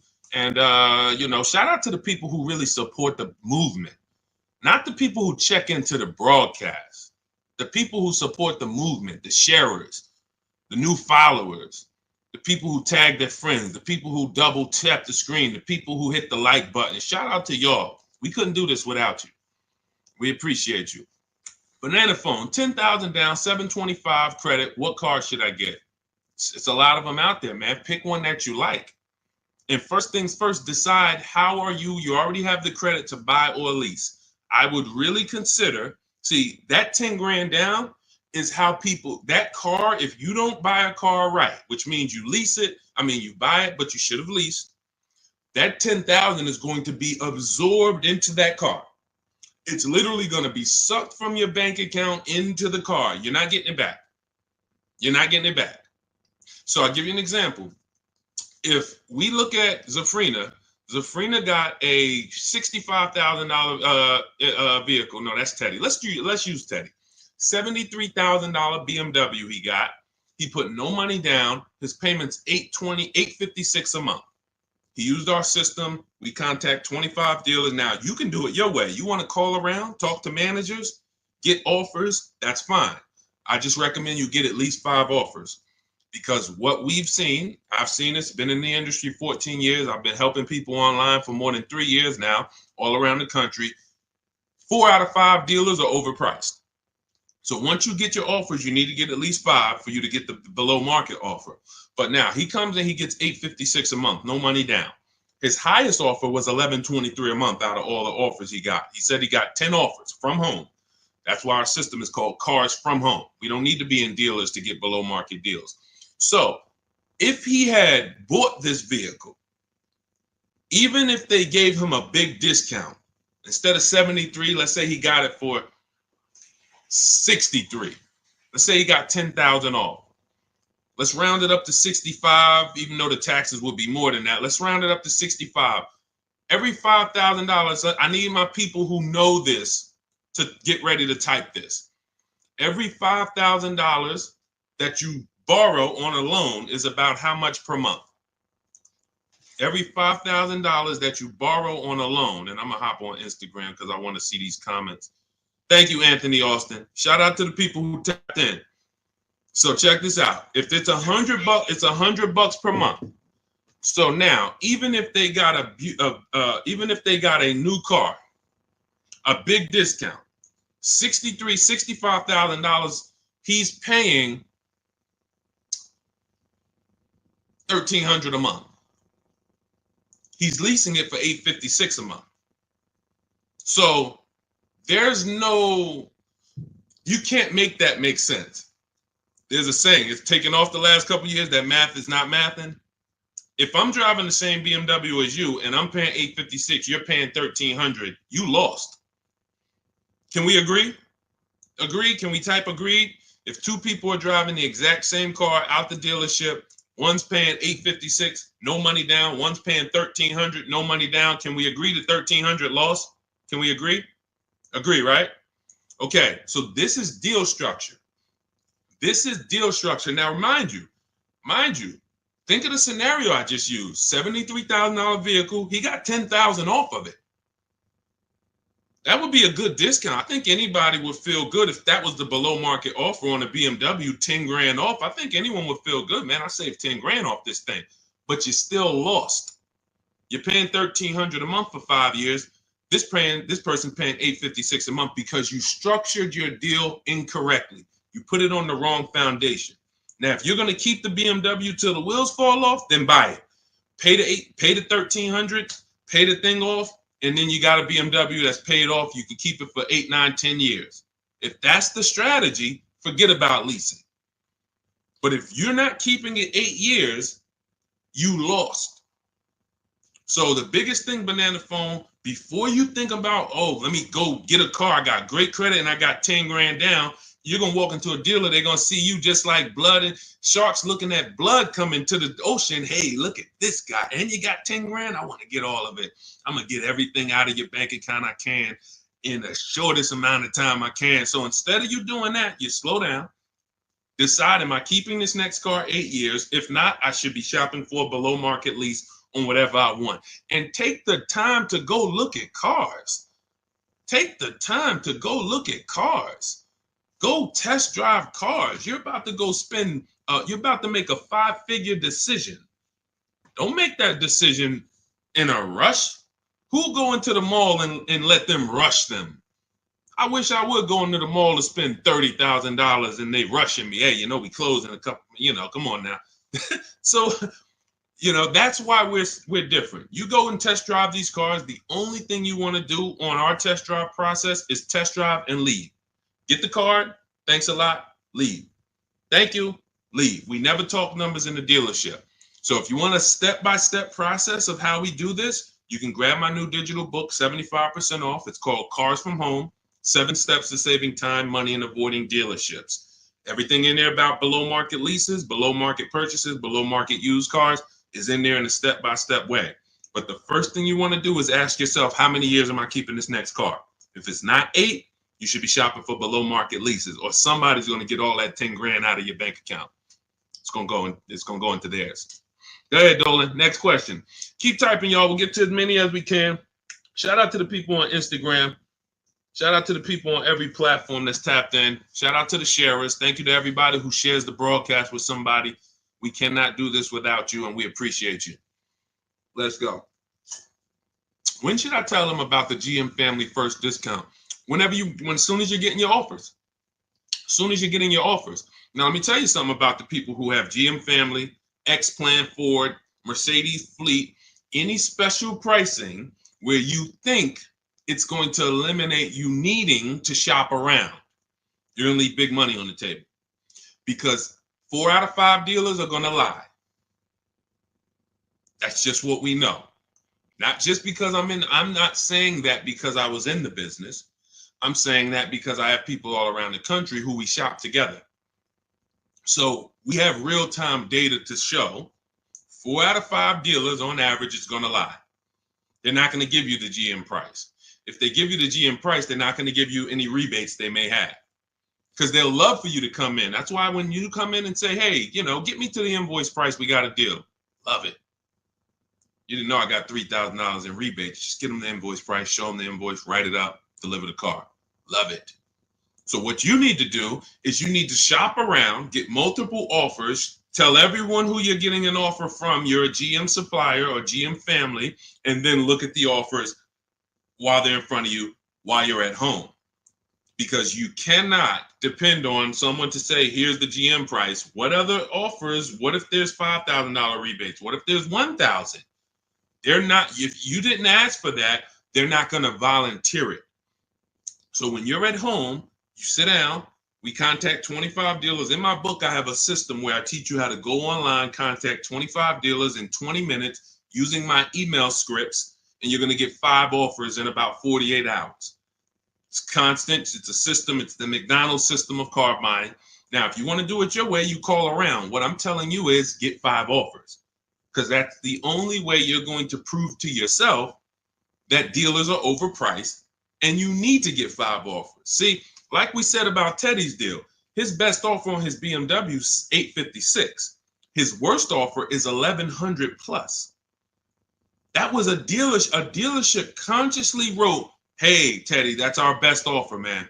$1,100 plus a month, which means they ain't worried about selling that car to Teddy. Somebody else walks into the dealership and wants that BMW, they're going to sell it to them for $1,100. They'd rather not sell it to Teddy because they know someone's going to pay us $1,100 for this BMW. Unfortunately, some person who doesn't know what they're doing, they'll call them a sucker. Some sucker's going to come in here and pay this. This is our price. We don't care if Teddy doesn't want to take it. No problem. Someone else is going to pay it. So this is why we must shop around, because you don't know if you're dealing with what we call an 80% dealer, which are overpriced no matter how much you negotiate, or are you dealing with a 20% dealer? The only way we know that is by looking at all their offers, getting at least 5, and then picking the below market offer. Okay? All of this is in my digital book if you want the blueprint. It's called Cars from Home. You can Google it. 7 steps of saving time, money, and avoiding dealerships. It's already 5-star rated. Thank you to everyone who's reviewed it. And as part of my welcome offer, you can get yours for 75% off. In my TikTok bio, click that link, the Instagram bio, the YouTube comments, or the Facebook comments, and you'll have it in your inbox in about 2-3 minutes. You'll have a permanent blueprint for how to get these below market deals from home. You won't be spending more than 20-30 minutes in a car dealership. And we never talk numbers in a dealership, ever, ever. Never talk numbers. You need to have a deal by the time you get to the dealership. If you're talking numbers, trying to get a deal in the dealership, that's never what we teach. We never do it. You have no leverage there. The car dealer has all the leverage, and you're emotional. No matter how much you try not to be emotional, the car's next to you, it's outside, you're emotional, and that's all going to work against you. Go ahead, Dolan. Keep typing your questions, y'all. We'll get to as many as we can. What is a below market lease? 3 prices. Above market value, below market value, market value. What are average people paying? That's not a deal. If you walked into anything, anywhere, and you paid what most people pay or the average price paid, it's not a deal. It's average. Now, if somehow you don't know what you're doing and you're able to get hit with an offer that is above market value, whether it be, they're charging fake fees, or whether it be they're charging a market premium, or whether it be most people get a $5,000 discount, you got no discount, you paid above market value. But below market value is you see all the prices, you see the above market prices, you see the market value prices, you see the below market value prices, and then you pick the below market value. On a used car, there's a range. If I'm looking for a 2019 Honda Accord, there's a $5,000 to $7,000 range people are paying for this vehicle. Same car, similar miles. There's a $5,000 to $7,000 difference. And what we do with used cars is we actually get the brand new price, and that's what really helps us to get the below market value. I was shopping for a used Infiniti. I bought an Infiniti truck almost 2 years ago. 4 white ones I was looking at. They were all about 30 to 32,000. All 4 of them looked similar miles. But I pulled the new vehicle. I found out what each one of them was brand new. That made all the difference. That's in our process. Once I found out what they were brand new, I found out one was 46, one was 48, one was 52, and the one I ended up getting was 54,500 special edition. Cameras all around, all types of stuff in it that the other ones didn't have, but they were asking a similar price, below market. So for that, there's steps to get below market pricing. Below market doesn't happen because you want it to happen. Below market value leases, purchases, they're reserved for people with strategy and people who employ competition. You don't get below market deals by negotiating for them. It's competition. Looking at all the competition, you make your decision. You're probably getting below market deals on your TVs you buy, because you're going to go to Amazon, Walmart, Best Buy. You're not going to, but don't you see, whenever we buy these TVs online, don't we see higher priced TVs? Right? Right? Who's bought a TV in the last couple years? Say last 5-7 years, since Amazon has been it's been bigger longer than that, but who's bought a TV? A lot of people, right? Like, okay, we got a lot of people who bought a TV. When you got your price, didn't you see other TVs that were $200, $300, $400, $500 more? Someone's buying them. Someone's buying them. You go into Walmart, you see TVs that are lined up that are a whole lot more. Man, these TVs overpriced. Someone's buying them. So that, especially with cars though. And that's why you have to prove to yourself what below market deals is by shopping the market. And, we feel we have the best system to do that because we've helped more people do it than anyone. There's no one who has an official system for putting dealers against each other and creating competition like what we do, the Cars from Home system, be it in my book, be it in my coaching program, depends on how you like to learn. But all that info is in my bio. For those who want to know about my coaching program, where you want videos and you want to work with me directly, you can go to shopwithdeshaun.com or you can go to my bios there. I don't care how you do it. And I'm going to continually say this. I don't care if you don't do anything, if you don't do it my way. But if you call around and you get multiple offers and you want to talk to dealers, I don't care. My biggest thing is you pay below market value. That's all I care about. I'm just going to give you my options on if you want to do it my way without talking to dealers. Here you go. But the biggest thing is do it. Okay? Go ahead, Dolan. Shoot the next one up. Let's go. Keep typing your questions. EHH, good to see you. Bernie Watt, shout out to the people checking in on TikTok. I see you, Nans. Good to see you. Good to see you, Michelle, 423. High mileage driver, limousine service. Should I do a used car lease? Not really used car leases out there. You're going to see people have tried it. Lexus tried it. BMW tried it. But we can't employ competition because there's not a lot of options. You're going to find that in a lot of cases, used car leases can be, they're made up prices. It's tough. It's hard to know if you're overpaying. But if you do find one, it's worth considering. But again, I'm not going to make a deal without having other offers.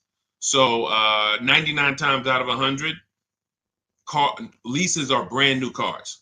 And I don't want to assume anyone knows that. So that's a good question. Leases are brand new cars. That's another benefit of leasing. You're driving brand new cars. You're the first owner. Brand new car smell you're getting every 3 years, and you're paying cents on the dollar compared to what people are paying to purchase them, as long as you're getting below market leases. So if you know how much you're going to drive, I will be leasing. If you know I'm going to drive 25,000 miles a year, I'm going to drive 20,000 miles a year, in most cases, then I would be leasing. Now, if you go below that, you could always sell the lease. I know some of you don't know about, most of you probably don't know you could sell leases. We've been doing it for 3-4 years. It's always been allowed. But, during the pandemic, I saw the opportunity for us to make thousands of dollars selling our leases. And made lots of videos about how to sell leases. And a lot of people came and sold their leases when the market was hot and high. And some people made $7,000, $10,000, $12,000, $15,000 selling their leases. So although values are not that high, we still do a check before we return our lease. So if you're under miles, or for those of you who you only drive 5,000 miles a year, the minimum lease might be 10. You're just going to sell that lease at the end and make money on it. So, this is all in my book. That's step 2. We call that the equity assessment. We never return a lease without doing an equity assessment to find out if the market value we could sell it for is actually higher than the payoff amount. So, but yeah, what I would do is I would spend the time considering, can I plan my mileage? Can I predict it? Now, let's say you can't. Let's say you're like, Deshaun, you know what? Some years I'm going to do 20,000 miles. Some year I'll do 40. Then I wouldn't tell you to lease. I would tell you to make sure that your loan, I want you to forecast. See, with a depreciating asset, what the people who learn from me, you're learning to forecast. You must forecast with a depreciating asset because you lose in the short term. When you buy it, you lose. So if you went to buy a stock and they said the stock's going to drop in the short term, but in the long term, it'll come back. In the long term, it actually makes then picture you trying to buy them and flip them in 2, 3, 4 years. You're going to just lose money, lose money, lose money. That's what people do when they buy cars that they only plan to keep for 4, 5, 6 years. You're losing in the short term. The depreciation is killing you, and it's killing your finances. So now you forecast out. How long am I going to keep this car, this limousine? You might say, all right, 4 years, I'm going to turn it. Your loan shouldn't be more than that. You should always, and this is for Uber drivers, Turo drivers, people who can't predict their mileage, always plan to take a loan that by the time you go to replace the car's paid off. Because what a lot of you are doing is you're taking regular loans, like average people like us, 5-year, 6-year loans. But you're not an average person. You're running a business. When you take a 6-year loan as an Uber driver and you look up in 3 years and you have 120,000 miles on your car, now you're like, okay, I think I want to replace this next year. I'm going to get me a new one. Now you're going to have 150,000 miles. Problem is your loan is still $10, $12, $15,000 that you're going to owe. So you pushed your losses to the back. You looked at the monthly payment. If you'd have just took a 2-year shorter loan, 4-year loan instead, yeah, but the payment's going to be $700 instead of $500. Okay, $200 more a month, but 4 years, you have no negative equity. Not only do you not have negative equity, you got an asset that you could probably sell for $5,000, $6,000. Instead of, oh man, all right, yeah, my payment was $200 a month less, but then when I go to replace the car, I got 15,000 negative equity. So you're jumping over dollars to keep the pennies. That's what you're doing. So your loan should match the time where you're going to replace your inventory. Okay? Good rule of thumb. Go ahead, Dolan. Next question. Carla, thank you for sharing. I see you. Shout out to the sharers. Shout out to everybody running the likes up on TikTok. Appreciate y'all. It's just good. I just want to show my appreciation to the people who help move this broadcast forward and help us spread this message. We can't do it without you. That's all I want to just say. Go ahead. Matthew Williams, when buying a vehicle, is your credit score taking a hit? And how often are they checking your credit? So we teach something called the bank bidding war. In my book, when you get my book, you get the bank bidding war blueprint because I haven't added it to my book yet. I see you, Pool73 on Instagram. We got you. Make sure you pull Pool's question in. Dolan, shout out to the people on Instagram. When buying a vehicle, is your credit score taking a hit, and how often are they checking your credit? We use something called the bank bidding war. The credit bureaus allow you to actually have multiple banks and credit unions access your credit with a hard pull within a small window of time. 14 to 45 days is what they say. You can Google this and you can prove it to yourself. Now, we don't even want to play with 14 days because I like the idea of making sure if you give me a minimum of 14 days, let's do it in 2 days. Now, they're going to allow you to have multiple people access your credit because they consider that rate shopping. If you're going to get a loan, rate shopping is, I'm going to give Bank of America a chance, credit unions a chance, I'm going to give the dealers, banks a chance, but it has to be within a small period of time. And you cannot go from this dealer, here, run my credit, and then go to this dealer, run my credit. That's not rate shopping. That's car shopping. This dealer here is running your credit, that dealer's running your credit, you're going to get banged out. So what we do is we don't let anyone run our credit until after we've already found the car. See, because the banks don't want you shopping. And my goal is to get you to understand the banks are not your friend. You may think the bank, oh, this is my bank, I've been working with them. Listen, they're not your friend. If they weren't making money on you, they wouldn't be doing business with you. So the money in loans is so big. There's so much money in loans. It's amazing. Why do you think banks are rich? Like, why do you think banks are in the banking business? They don't sell cars, they sell money. So what you want to do is realize that if banks don't want me to shop around, what are they going to start doing to keep me from shopping around? Well, they're going to give me a hard credit pull to get a pre-approval. Who's seen that? Hard credit pull to get a pre-approval. Stay by your keyboard, y'all. Remember, new people, we dialogue here. This is what we do. So you got to stay by your keyboard if you want to get the most out of what we do here. Hard credit pull, pre-approval, it's trash. Because now they've actually pulled your credit with a hard pull. The minute they pull your credit, they start the window of the rate shopping window is open. So that means you only have a certain period of time to have anyone else access your credit before that window closes. And those hard, that, if your credit score is going to drop 10 points for that hard credit pull or 8 points, whatever it is, If you do it again outside of that window, it's going to drop again. So we don't ever do hard credit pulls for pre-approvals. We always need to get a pre-approval with a soft credit pull if it's available. If not, then we use a tool. In my book, I have a calculator I created. It's called the Perfect Budget Calculator. By the way, in that book, I have 5 calculators I created. You can't find them on Google. That alone is worth the price of the book. Different calculators. We counter dealerships with. We buy used cars. You get to a part and you're like, well, I've never seen a calculator like this. Yeah, because we invented it. So we use the Perfect Budget Calculator. We take the average rate in the market and we budget. The budgeting tool actually tells you exactly what you can spend on a car, gives you multiple goals, so you're always below your maximum, and then you go shop. Because the only purpose for a pre-approval is budgeting. That's it. Just like, you know, we got homeowners on here, right? You own a home? You own a home? Type yes. Homeowner. The only purpose for the pre-qualification is to see what you can afford, right? That's all we need the pre-approval for. So that's why I created the Perfect Budget Calculator, so that you can actually use it. It creates the budget and then you move. I see you, AdWash. Yeah, that's the purpose. So we don't need the loan until we find the car. Just like with the house, I don't need the loan until I find the house. What I need is a pre-approval or a pre-qualification so I can budget. Then I go shop. Once we find the house, or find the car rather, that's when we now come home, we bring that paperwork home, and we let all these banks and credit unions bid, and we compete and let them compete. This person's going to give you 7%. This person's going to give you 5.9%. This person's going to give you 9%.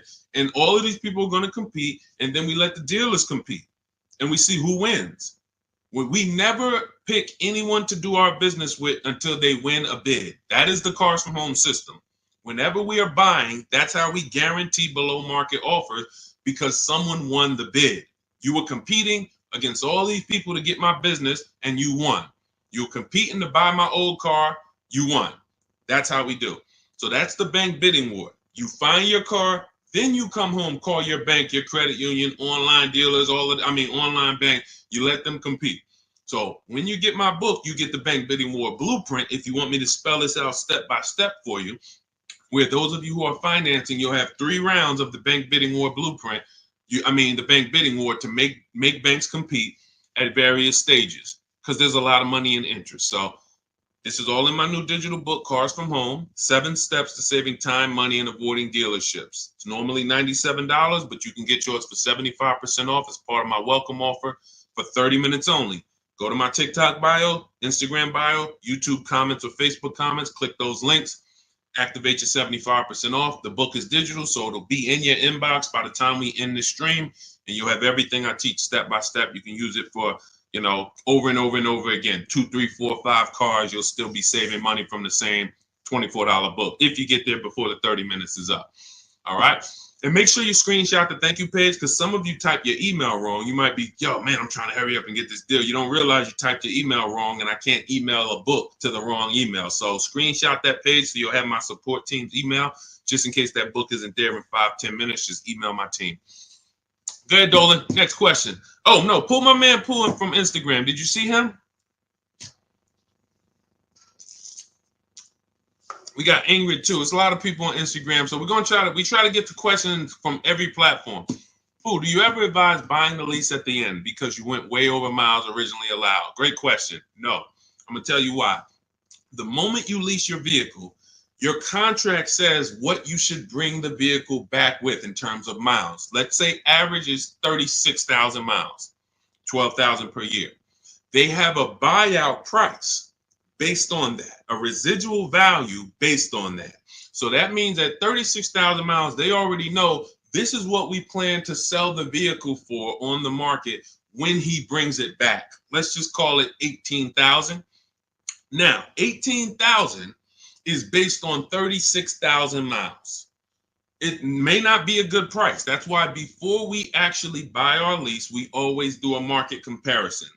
Is the price I'm going to buy my lease for even a below market price? If I could go get a used car that is similar miles, similar condition, similar features, but I can get it for 2, 3, 4,000 less, then my lease buyout price is overpriced. It's over market. So that's step one. We have to do a market assessment before we even consider buying the lease. But here's the bigger thing about going over miles. Just because you put 20 more thousand miles on it, that purchase price of 18,000 is still based on 36,000 miles. So you got now 60,000 miles. You're going to pay the same 18. You can't go to them and say, well, I got 60,000 miles. Can you lower that to like 14? No. So you're taking what in most cases is an already overpriced offer, and you actually are buying it on a worse offer because the mileage you're on, if you looked at, again, taking it back to the market comparison that I explained 2 minutes ago, if you looked at what are vehicles like this with the mileage I have selling for, I put 60,000 miles on it. You look around and you're like, whoa, those things are selling for 5,000 less than my buyout. That means the moment you buy that car at the buyout price that's on that contract, you literally lost $5,000 right there because you overpaid for it. So the solution is take the penalty. It was your fault. Now, what do I mean it was your fault? You choose your lease mileage. It's not selected for you. If you need 12, you choose 12. If you need 15,000 miles a year, you need 15,000. You take somebody like Jen. Jen's up on the screen right now. She got her Honda CR-V hybrid. $512 a month. She got a below market lease on this. This is one of the most popular hybrid vehicles in the market. $512 a month, no money down. She adjusted it from 12,000 miles a year to 18,000 miles a year. So she's paying $563 a month, $50 more, but she gets to drive as much as she needs to. She's driving 18,000 miles a year for $50 more per month. So a lot of people who you'll hear talk about their lease experience and tell you don't lease, they took the 512. They would look at the lower payment, never adjust it to what they need, and then they end up telling you don't lease because I got a bill for the mileage. No, you got a bill for the mileage because you signed a contract. You said in that contract, I'm going to use this. You had the option at the time of signing the contract to choose more mileage, but you didn't. And then you went over the mileage you drove. So therefore you paid for that. So I would always take the penalty.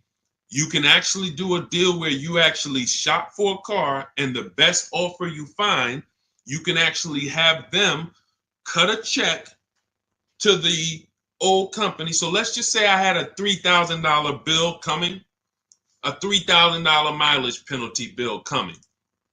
I find a car like, let's say I'm shopping like Zafrina. Let's take Ansley. Ansley right here. He got a $58,000 lease on a 2024 QX60. $554 a month. So that's what we call an under 1% lease. You're driving a almost $60,000 vehicle.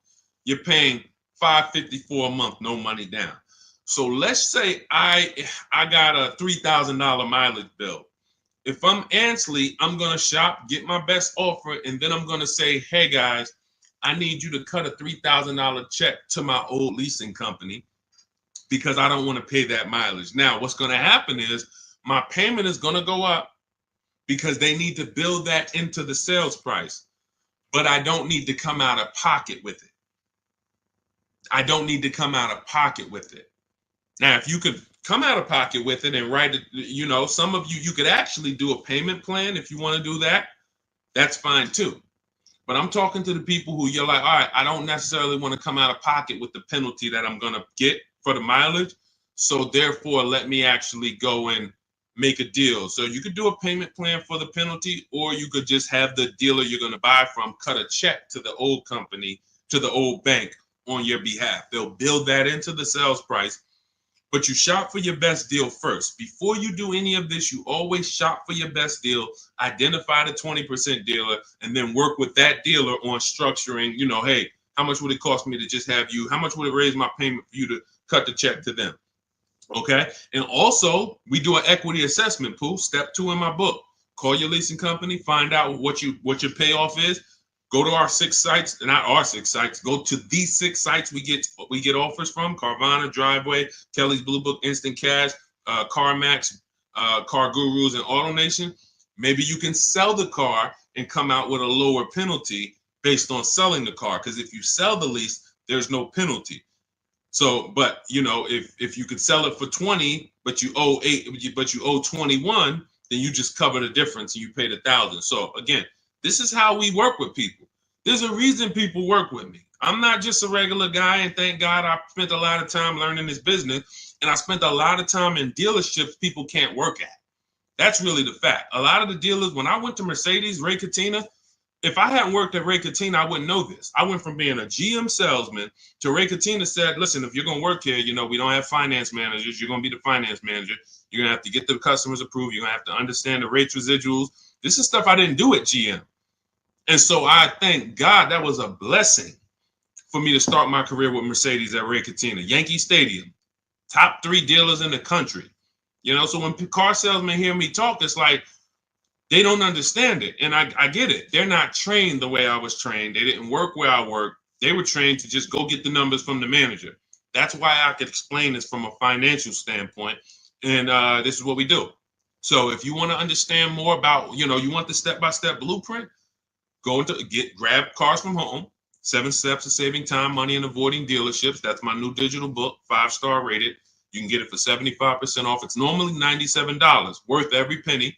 But as my welcome offer to you, you can get it for $24, 75% off if you get to my TikTok bio, Instagram bio, YouTube comments, or Facebook comments before 30 minutes is up. Once 30 minutes is up, price goes back to $97. Welcome offer is gone, and it's still worth it. If I miss the welcome offer, I'd still be grabbing it because, again, the $24, the $97, the thousands you're going to save on this, the first car, avoiding mistakes and getting below market deals, you'll 10x. Minimum, you'll 10x what you invest in the book. Minimum. It's not even a question. All right. And let's go, Dolan. Keep it going. Great questions today. I'm really liking this. If you're getting value out of the stream, y'all type some dollar signs. You're getting value out of what we're doing. What's up, Leo? What's up, Rick? Shout out to the people tapping in on TikTok. Shout out to the people running the likes up. Y'all keep running the likes up. Every time y'all run the likes up, y'all let TikTok know that we're talking business over here and that they need to get more people over here. So every time you tap the screen, some of you like, how do we run the likes up, Deshaun? Just double tap the screen. Just double tap the screen. Yeah, shout out to everybody who is supporting the broadcast. Let's go. Go ahead. All right, and you know what? And I usually give, look, and here's the thing. I'm going to tell y'all this, and I just thought of this. I'm going to give and prioritize answering questions from the platforms that are the most engaged. Because I see we got people on every platform, YouTube, Facebook, Instagram, TikTok. People not engaged and they not, look, I see a lot of people on Instagram commenting, liking, sharing. I see a lot of people here. Dolan, when we see the question, when we see people engaged, because people be sitting back on the, you know, playing video games and got us on the same time. We got to give our attention to the people who like, yo, let's go. We over here. Thank you, Big Mike. Shout out to the sheriffs. I see you on TikTok. Go ahead, Dolan. All right, here we go. When you lease, can you only deal with that dealership? Well, we never lease without a dealer winning the bid. So I want you to think about it like this. Whatever car you choose and you want to lease, that dealer, that car is all around the country, sprinkled all around the country. That dealer might have more than one, but in the state alone, there might be 10, 15, depends on the car. Now, when you look at the car, do you have to realize it's like when you go into the store and you're looking at spaghetti sauce. You go in the ShopRite, spaghetti sauce is $4.99. You go into Pathmark, it might be $6.99. You go into Stop and Shop, it might be $5.99. The exact same brand, same product, but it's a different price. You go on Walmart.com, you see it's on sale today for $2.99. Different prices at different places. So you don't have to service from there. Whoever wins your bid to buy your car, you don't need to service from there. You literally can buy from who wins the bid. You service from where it's the most convenient. If a dealer an hour away won the bid, that's who you buy from. But that you could service right up the road. Okay, I don't know if that was the question you're asking. If you want to ask a follow-up, Ingrid, feel free to ask a follow-up. Go ahead, Dolan. I see you. She's like, I'm paying attention. Car Merch Corner. Is it a good deal for $13,000 off an MC20 special? I can show you better than I can tell you. Let's just say, right, Sean's thinking like you. Sean's like, man, you know, I got this dealer offering $13,000 off. That sounds good. Well, let's look at his F-150 Lightning XLT. He ended up getting over $20,000 off, almost 21. Had he took 13 from one dealer, he would have been leaving $8,000 on the table. He would have overpaid by $8,000. And this is why I say negotiators pay market value, because I'm sure you negotiated for that $13,000 off. I'm sure you didn't walk in and just say, hey, give me a price, and they gave you $13,000. You probably spent time, energy, and money to get that $13,000 off. But if Kimberly had done what you did on her Maserati, her $86,000 Maserati, she would say, oh, $13,000 off. That sounds good. That just sounds good. Then she wouldn't have got her $20,700 off. Now, how do we know these are the below market deals? How do we know that $20,000 on Kimberly and Sean's deal was the below market deals? And it was. How do we know it wasn't more money? Like Milligan. Milligan got, using our system, all of these people used our system, but Milligan got one of the biggest discounts I've ever seen. She bought a Mercedes EQE, $27,000 off. You got to zoom in, and I'm gonna, snip this different and zoom in on it. You can see the lines here with the yellow $79,000 vehicle. She ends up getting it for $51,000 after all the discounts and rebates. So how do we know that they were below market? They had all these other offers. That's the key. Kimberly knew this $20,700 off is the best because I have 7 offers higher than this. Different dealers, a lot higher than this. Now, if you told me, CarShare, Deshaun, $13,000 off a good deal, I got another dealer who's only giving me 10. I got another dealer who offered me 7 off. I got another dealer who offered me 5 off. Then I would tell you 13,000 is the win. Go ahead, grab it. But because you don't have that, you negotiated versus doing what we do, which is get bids. Now you're at the mercy of trying to hope you're at the bottom. You can't win. You just can't win. That's why negotiators pay market value and not below market value. You can't feel for the bottom. You can only assess the market, multiple offers, get to the bottom, 5 to 7 offers, pick the best one while you relax at home. It's just it. It's just it. Oh, great question.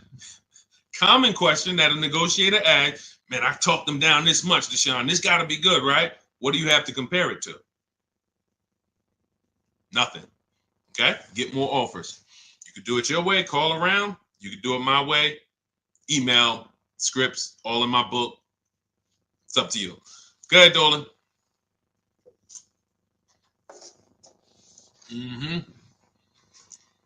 When over on mileage, does it make more sense to sell to a place like CarMax? I'm already over, so at this point, it's pay $7,000 or sell to someone else and have a $2,000 difference. My first lease, hard lesson. Great. See, I want to read this question again because see, I'm proud of you for even asking this question and coming at this the way you're coming at it, because that's what you do. When over on mileage, doesn't it make sense to sell to a place like CarMax? I'm already over miles at this point. It's pay $7,000. So if I return the lease now, I got a 7,000 mileage bill coming to me, or sell to someone else and pay the difference. In my book, I teach you how, when you have these types of penalties, or in this case, or in other people's cases, negative equity, you want to sell and pay the difference, because that's going to lead to the lowest amount coming out of pocket. So yeah, if you drop off your lease and they bill you $7,000, but you could have just sold it to CarMax and paid the $2,000 difference, way better way to go. And then, next time, let me get the mileage I need so that I don't have to deal with this again. But for getting out of it, 100%. All day long, I would sell to the highest bidder. That's going to give us the lowest amount of penalty, and then pay the difference and then do a fresh deal. That's it. Way to go. Way to go. That's called See, it's times where I was in Mercedes, right? And I had to sit down with a client and tell him, there's no way for you to escape the bullet. You're going to bite a bullet because the damage is done. The decision was made. Now what we're doing is trying to see what option allows us to have the least out of pocket, the lowest, the smallest bullet to bite. We got to bite a bullet.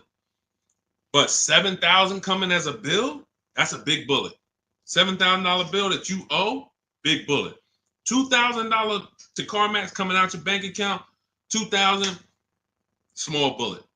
So the key with these situations is seeing what's the smallest bullet and knowing all the options so that you don't just say, well, I'm over. See, because watch this. Some people would buy that car.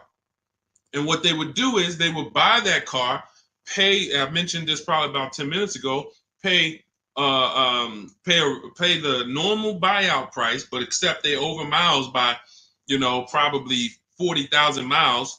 So a car that should have been 12,000, they buy it for 20, and now they're invested in that car. Financing those losses is horrible. That's a huge bullet. So there's all types of bullets, and what you need to know, and you already know this, but what anyone outside of you needs to understand is, when I got myself in these situations, I need to know every single option for getting out of it. Because if I could have paid $2,000, but I paid $7,000, or I paid $8,000 and financed it, that's just ignorance. That doesn't mean I'm stupid. There's a difference between being stupid and ignorant. Ignorant means I just didn't know. I was not aware, and it cost me. Now, Dave Ramsey calls it a stupid tax. I don't call it stupid. I call it you just didn't know. That's ignorance. That's why I make it my business to tell you all the options. In my book, I lay out all the options. And if you choose the wrong one or do the wrong thing, having all the information, now that's no longer ignorance. So great question. Great question. Go ahead, Dolan. Keep typing your questions. I see you, Shake Wash. Thank you. And it's Mercedes to my husband. Yep. As I said, you do private consultation. Shake Wash. We don't do private consultations. We have two things we do now. We have a do-it-yourself program. That's my book. This is great for do-it-yourself people who, Deshaun, give me the blueprint. Give me all the steps. I will follow them to get the result. We have a done with you program where we work with people directly. And it's a different learning style. So instead of the books, we have videos and we have, I'm supporting people. That's a different learning style. You want to find out about that, you can go to my TikTok bio, Instagram bio, or Dolan will post a link, Shop with Deshaun, in the comments on YouTube and Facebook. So it's all up to you. In the future, we're working on it right now. We tested it twice. We will launch a done for you program. That's coming. And the way we do it, we shop the entire market. We report the market to you, and then we choose the below market deal. Same thing I'm teaching you to do. So it's all up to, again, who the person is. But our mission was to be the most valuable company to the car buyer. So what we do is we take any style, and our mission is to put solutions out there so that anyone can get to, what they need to get to. So no one has an excuse. If Cars From Home is offering every single way, from an inexpensive way, do it yourself, to a little more of an investment, but it's supported because I don't care, because I know I'm going to save money, and the people around me know working with me, you're saving money. It's not even a question. That's what I'm known for. Before I came to the internet in New Jersey, my friends and family was calling me, listen, I need a car. Listen, they knew, call Deshaun, call Deshaun, call Deshaun.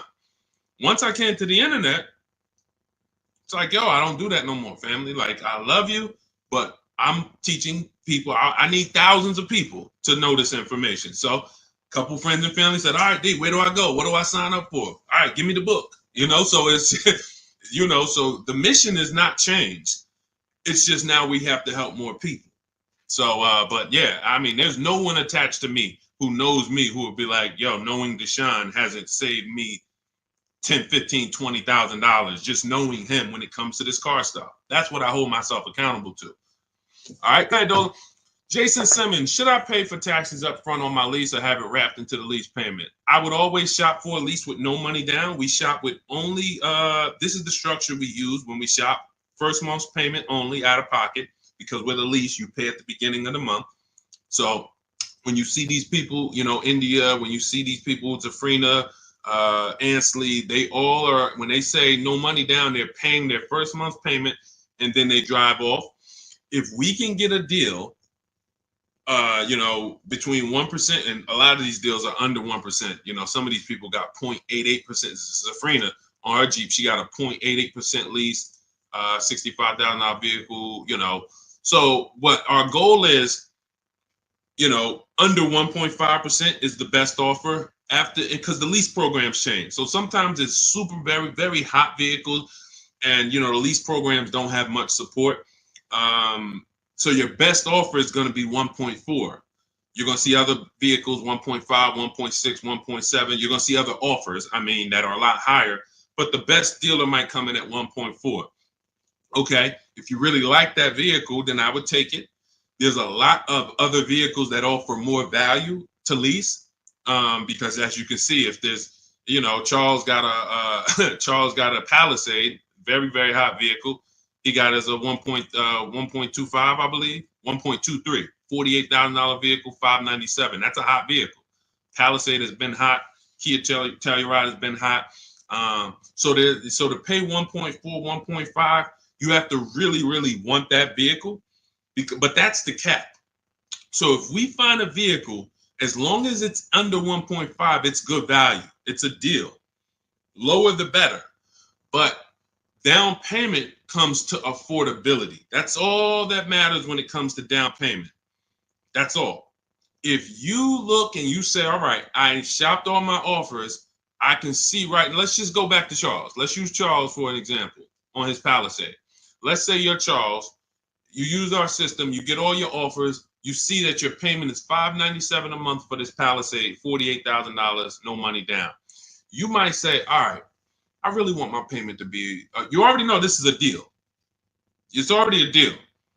I could do no money down, but I want my payment to be really $500. All right, I'm gonna put money down and get it to $5.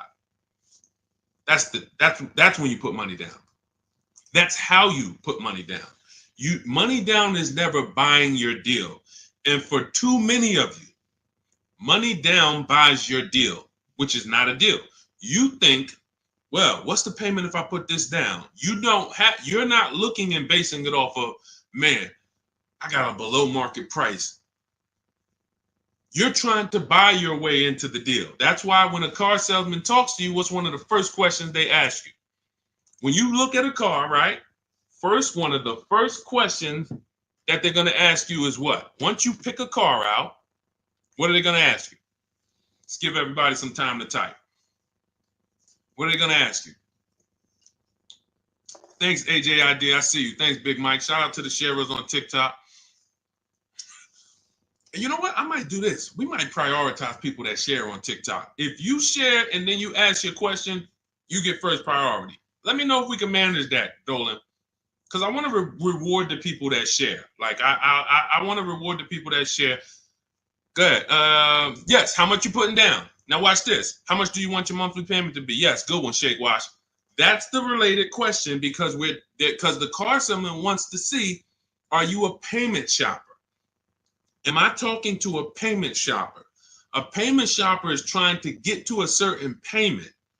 They're not concerned with how much the car costs. You could overcharge me for the car. That doesn't matter.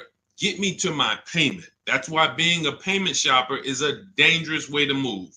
That's why the way we shop no money down because it allows you to see what you're truly paying for the car.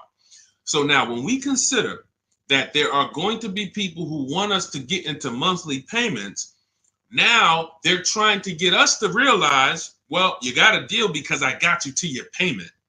No, you didn't. The deal is, did you pay market value, below market value, or above market value, regardless of the payment? If somebody went into a Bentley dealer, if we got a bunch of prices on Bentleys, all of us just got a bunch of prices on Bentleys, and we got a $200,000 Bentley, and they took off $100,000, $50,000 off. 50% off. We'd all be looking like, wow, okay, out of all these offers, that deal, this is it right here. The payment's gonna be $3,000 a month. The payment has nothing to do with whether it's a deal or not. So when we look at putting money down, it is only for our affordability. The deal process of getting a deal has nothing to do with the process of monthly payment association. Nothing to do with it. We need to find the dealer who's going to sell us the car for the lowest amount of money. If I'm buying a pre-owned car out of a 100-mile radius, what dealer is going to sell me the best pre-owned car for the lowest price on the market? If I'm leasing a Honda Accord, what dealer is going to sell me the Honda Accord within a 100-mile radius for the lowest price? If I'm buying a brand new, Kia Telluride, what dealer within 100 miles is going to sell me the Kia Telluride at the lowest price? If I'm getting a loan, what bank or credit union within 100 miles of me is going to give me the lowest rate on the market? If I'm selling my car, not trading, I got this old car, I need to replace it. I'm not trading it into a dealer. What company that buys cars, pays cash, is going to pay me the highest amount for this old car? Y'all clear? This is bidding. We have a bidding system. That's what Cars from Home is. So if you want to know all of this, you want the entire blueprint, everything that Jafrina and Teddy and Jen and all these people I've showed, Raphael, during the stream have used to get to their below market deals, you want to grab your copy of Cars from Home, my new digital book, 7 Steps to Saving Time, Money, and Avoiding Dealerships. It's normally $97, but my welcome offer to you for the next 30 minutes, 75% off. You can get your copy for $24 if you get to my TikTok bio, my Instagram bio, the YouTube comments, or the Facebook comments before 30 minutes is up. You'll pay $24. Make sure when you get your book, you screenshot the thank you page. The book is on the thank you page. You'll see a link that says open the book below, and I also email you a copy. But sometimes you're just moving too fast. You type your email wrong.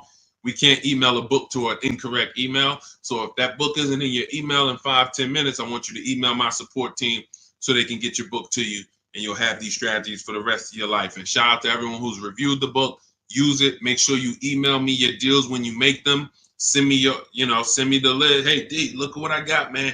I got all these offers. Look, man, and I know you did it when you say, hey, I did it. 90% was from the house.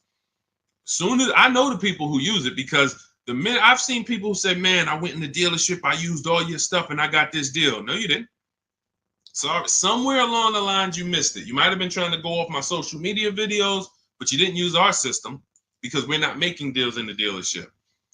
When I see people that say, yeah, man, the dealer 45 minutes away, I had to drive to get this. There you go. You use the system. When they say, yeah, I did this all from home, they even delivered the car to me. Yeah, you use the system.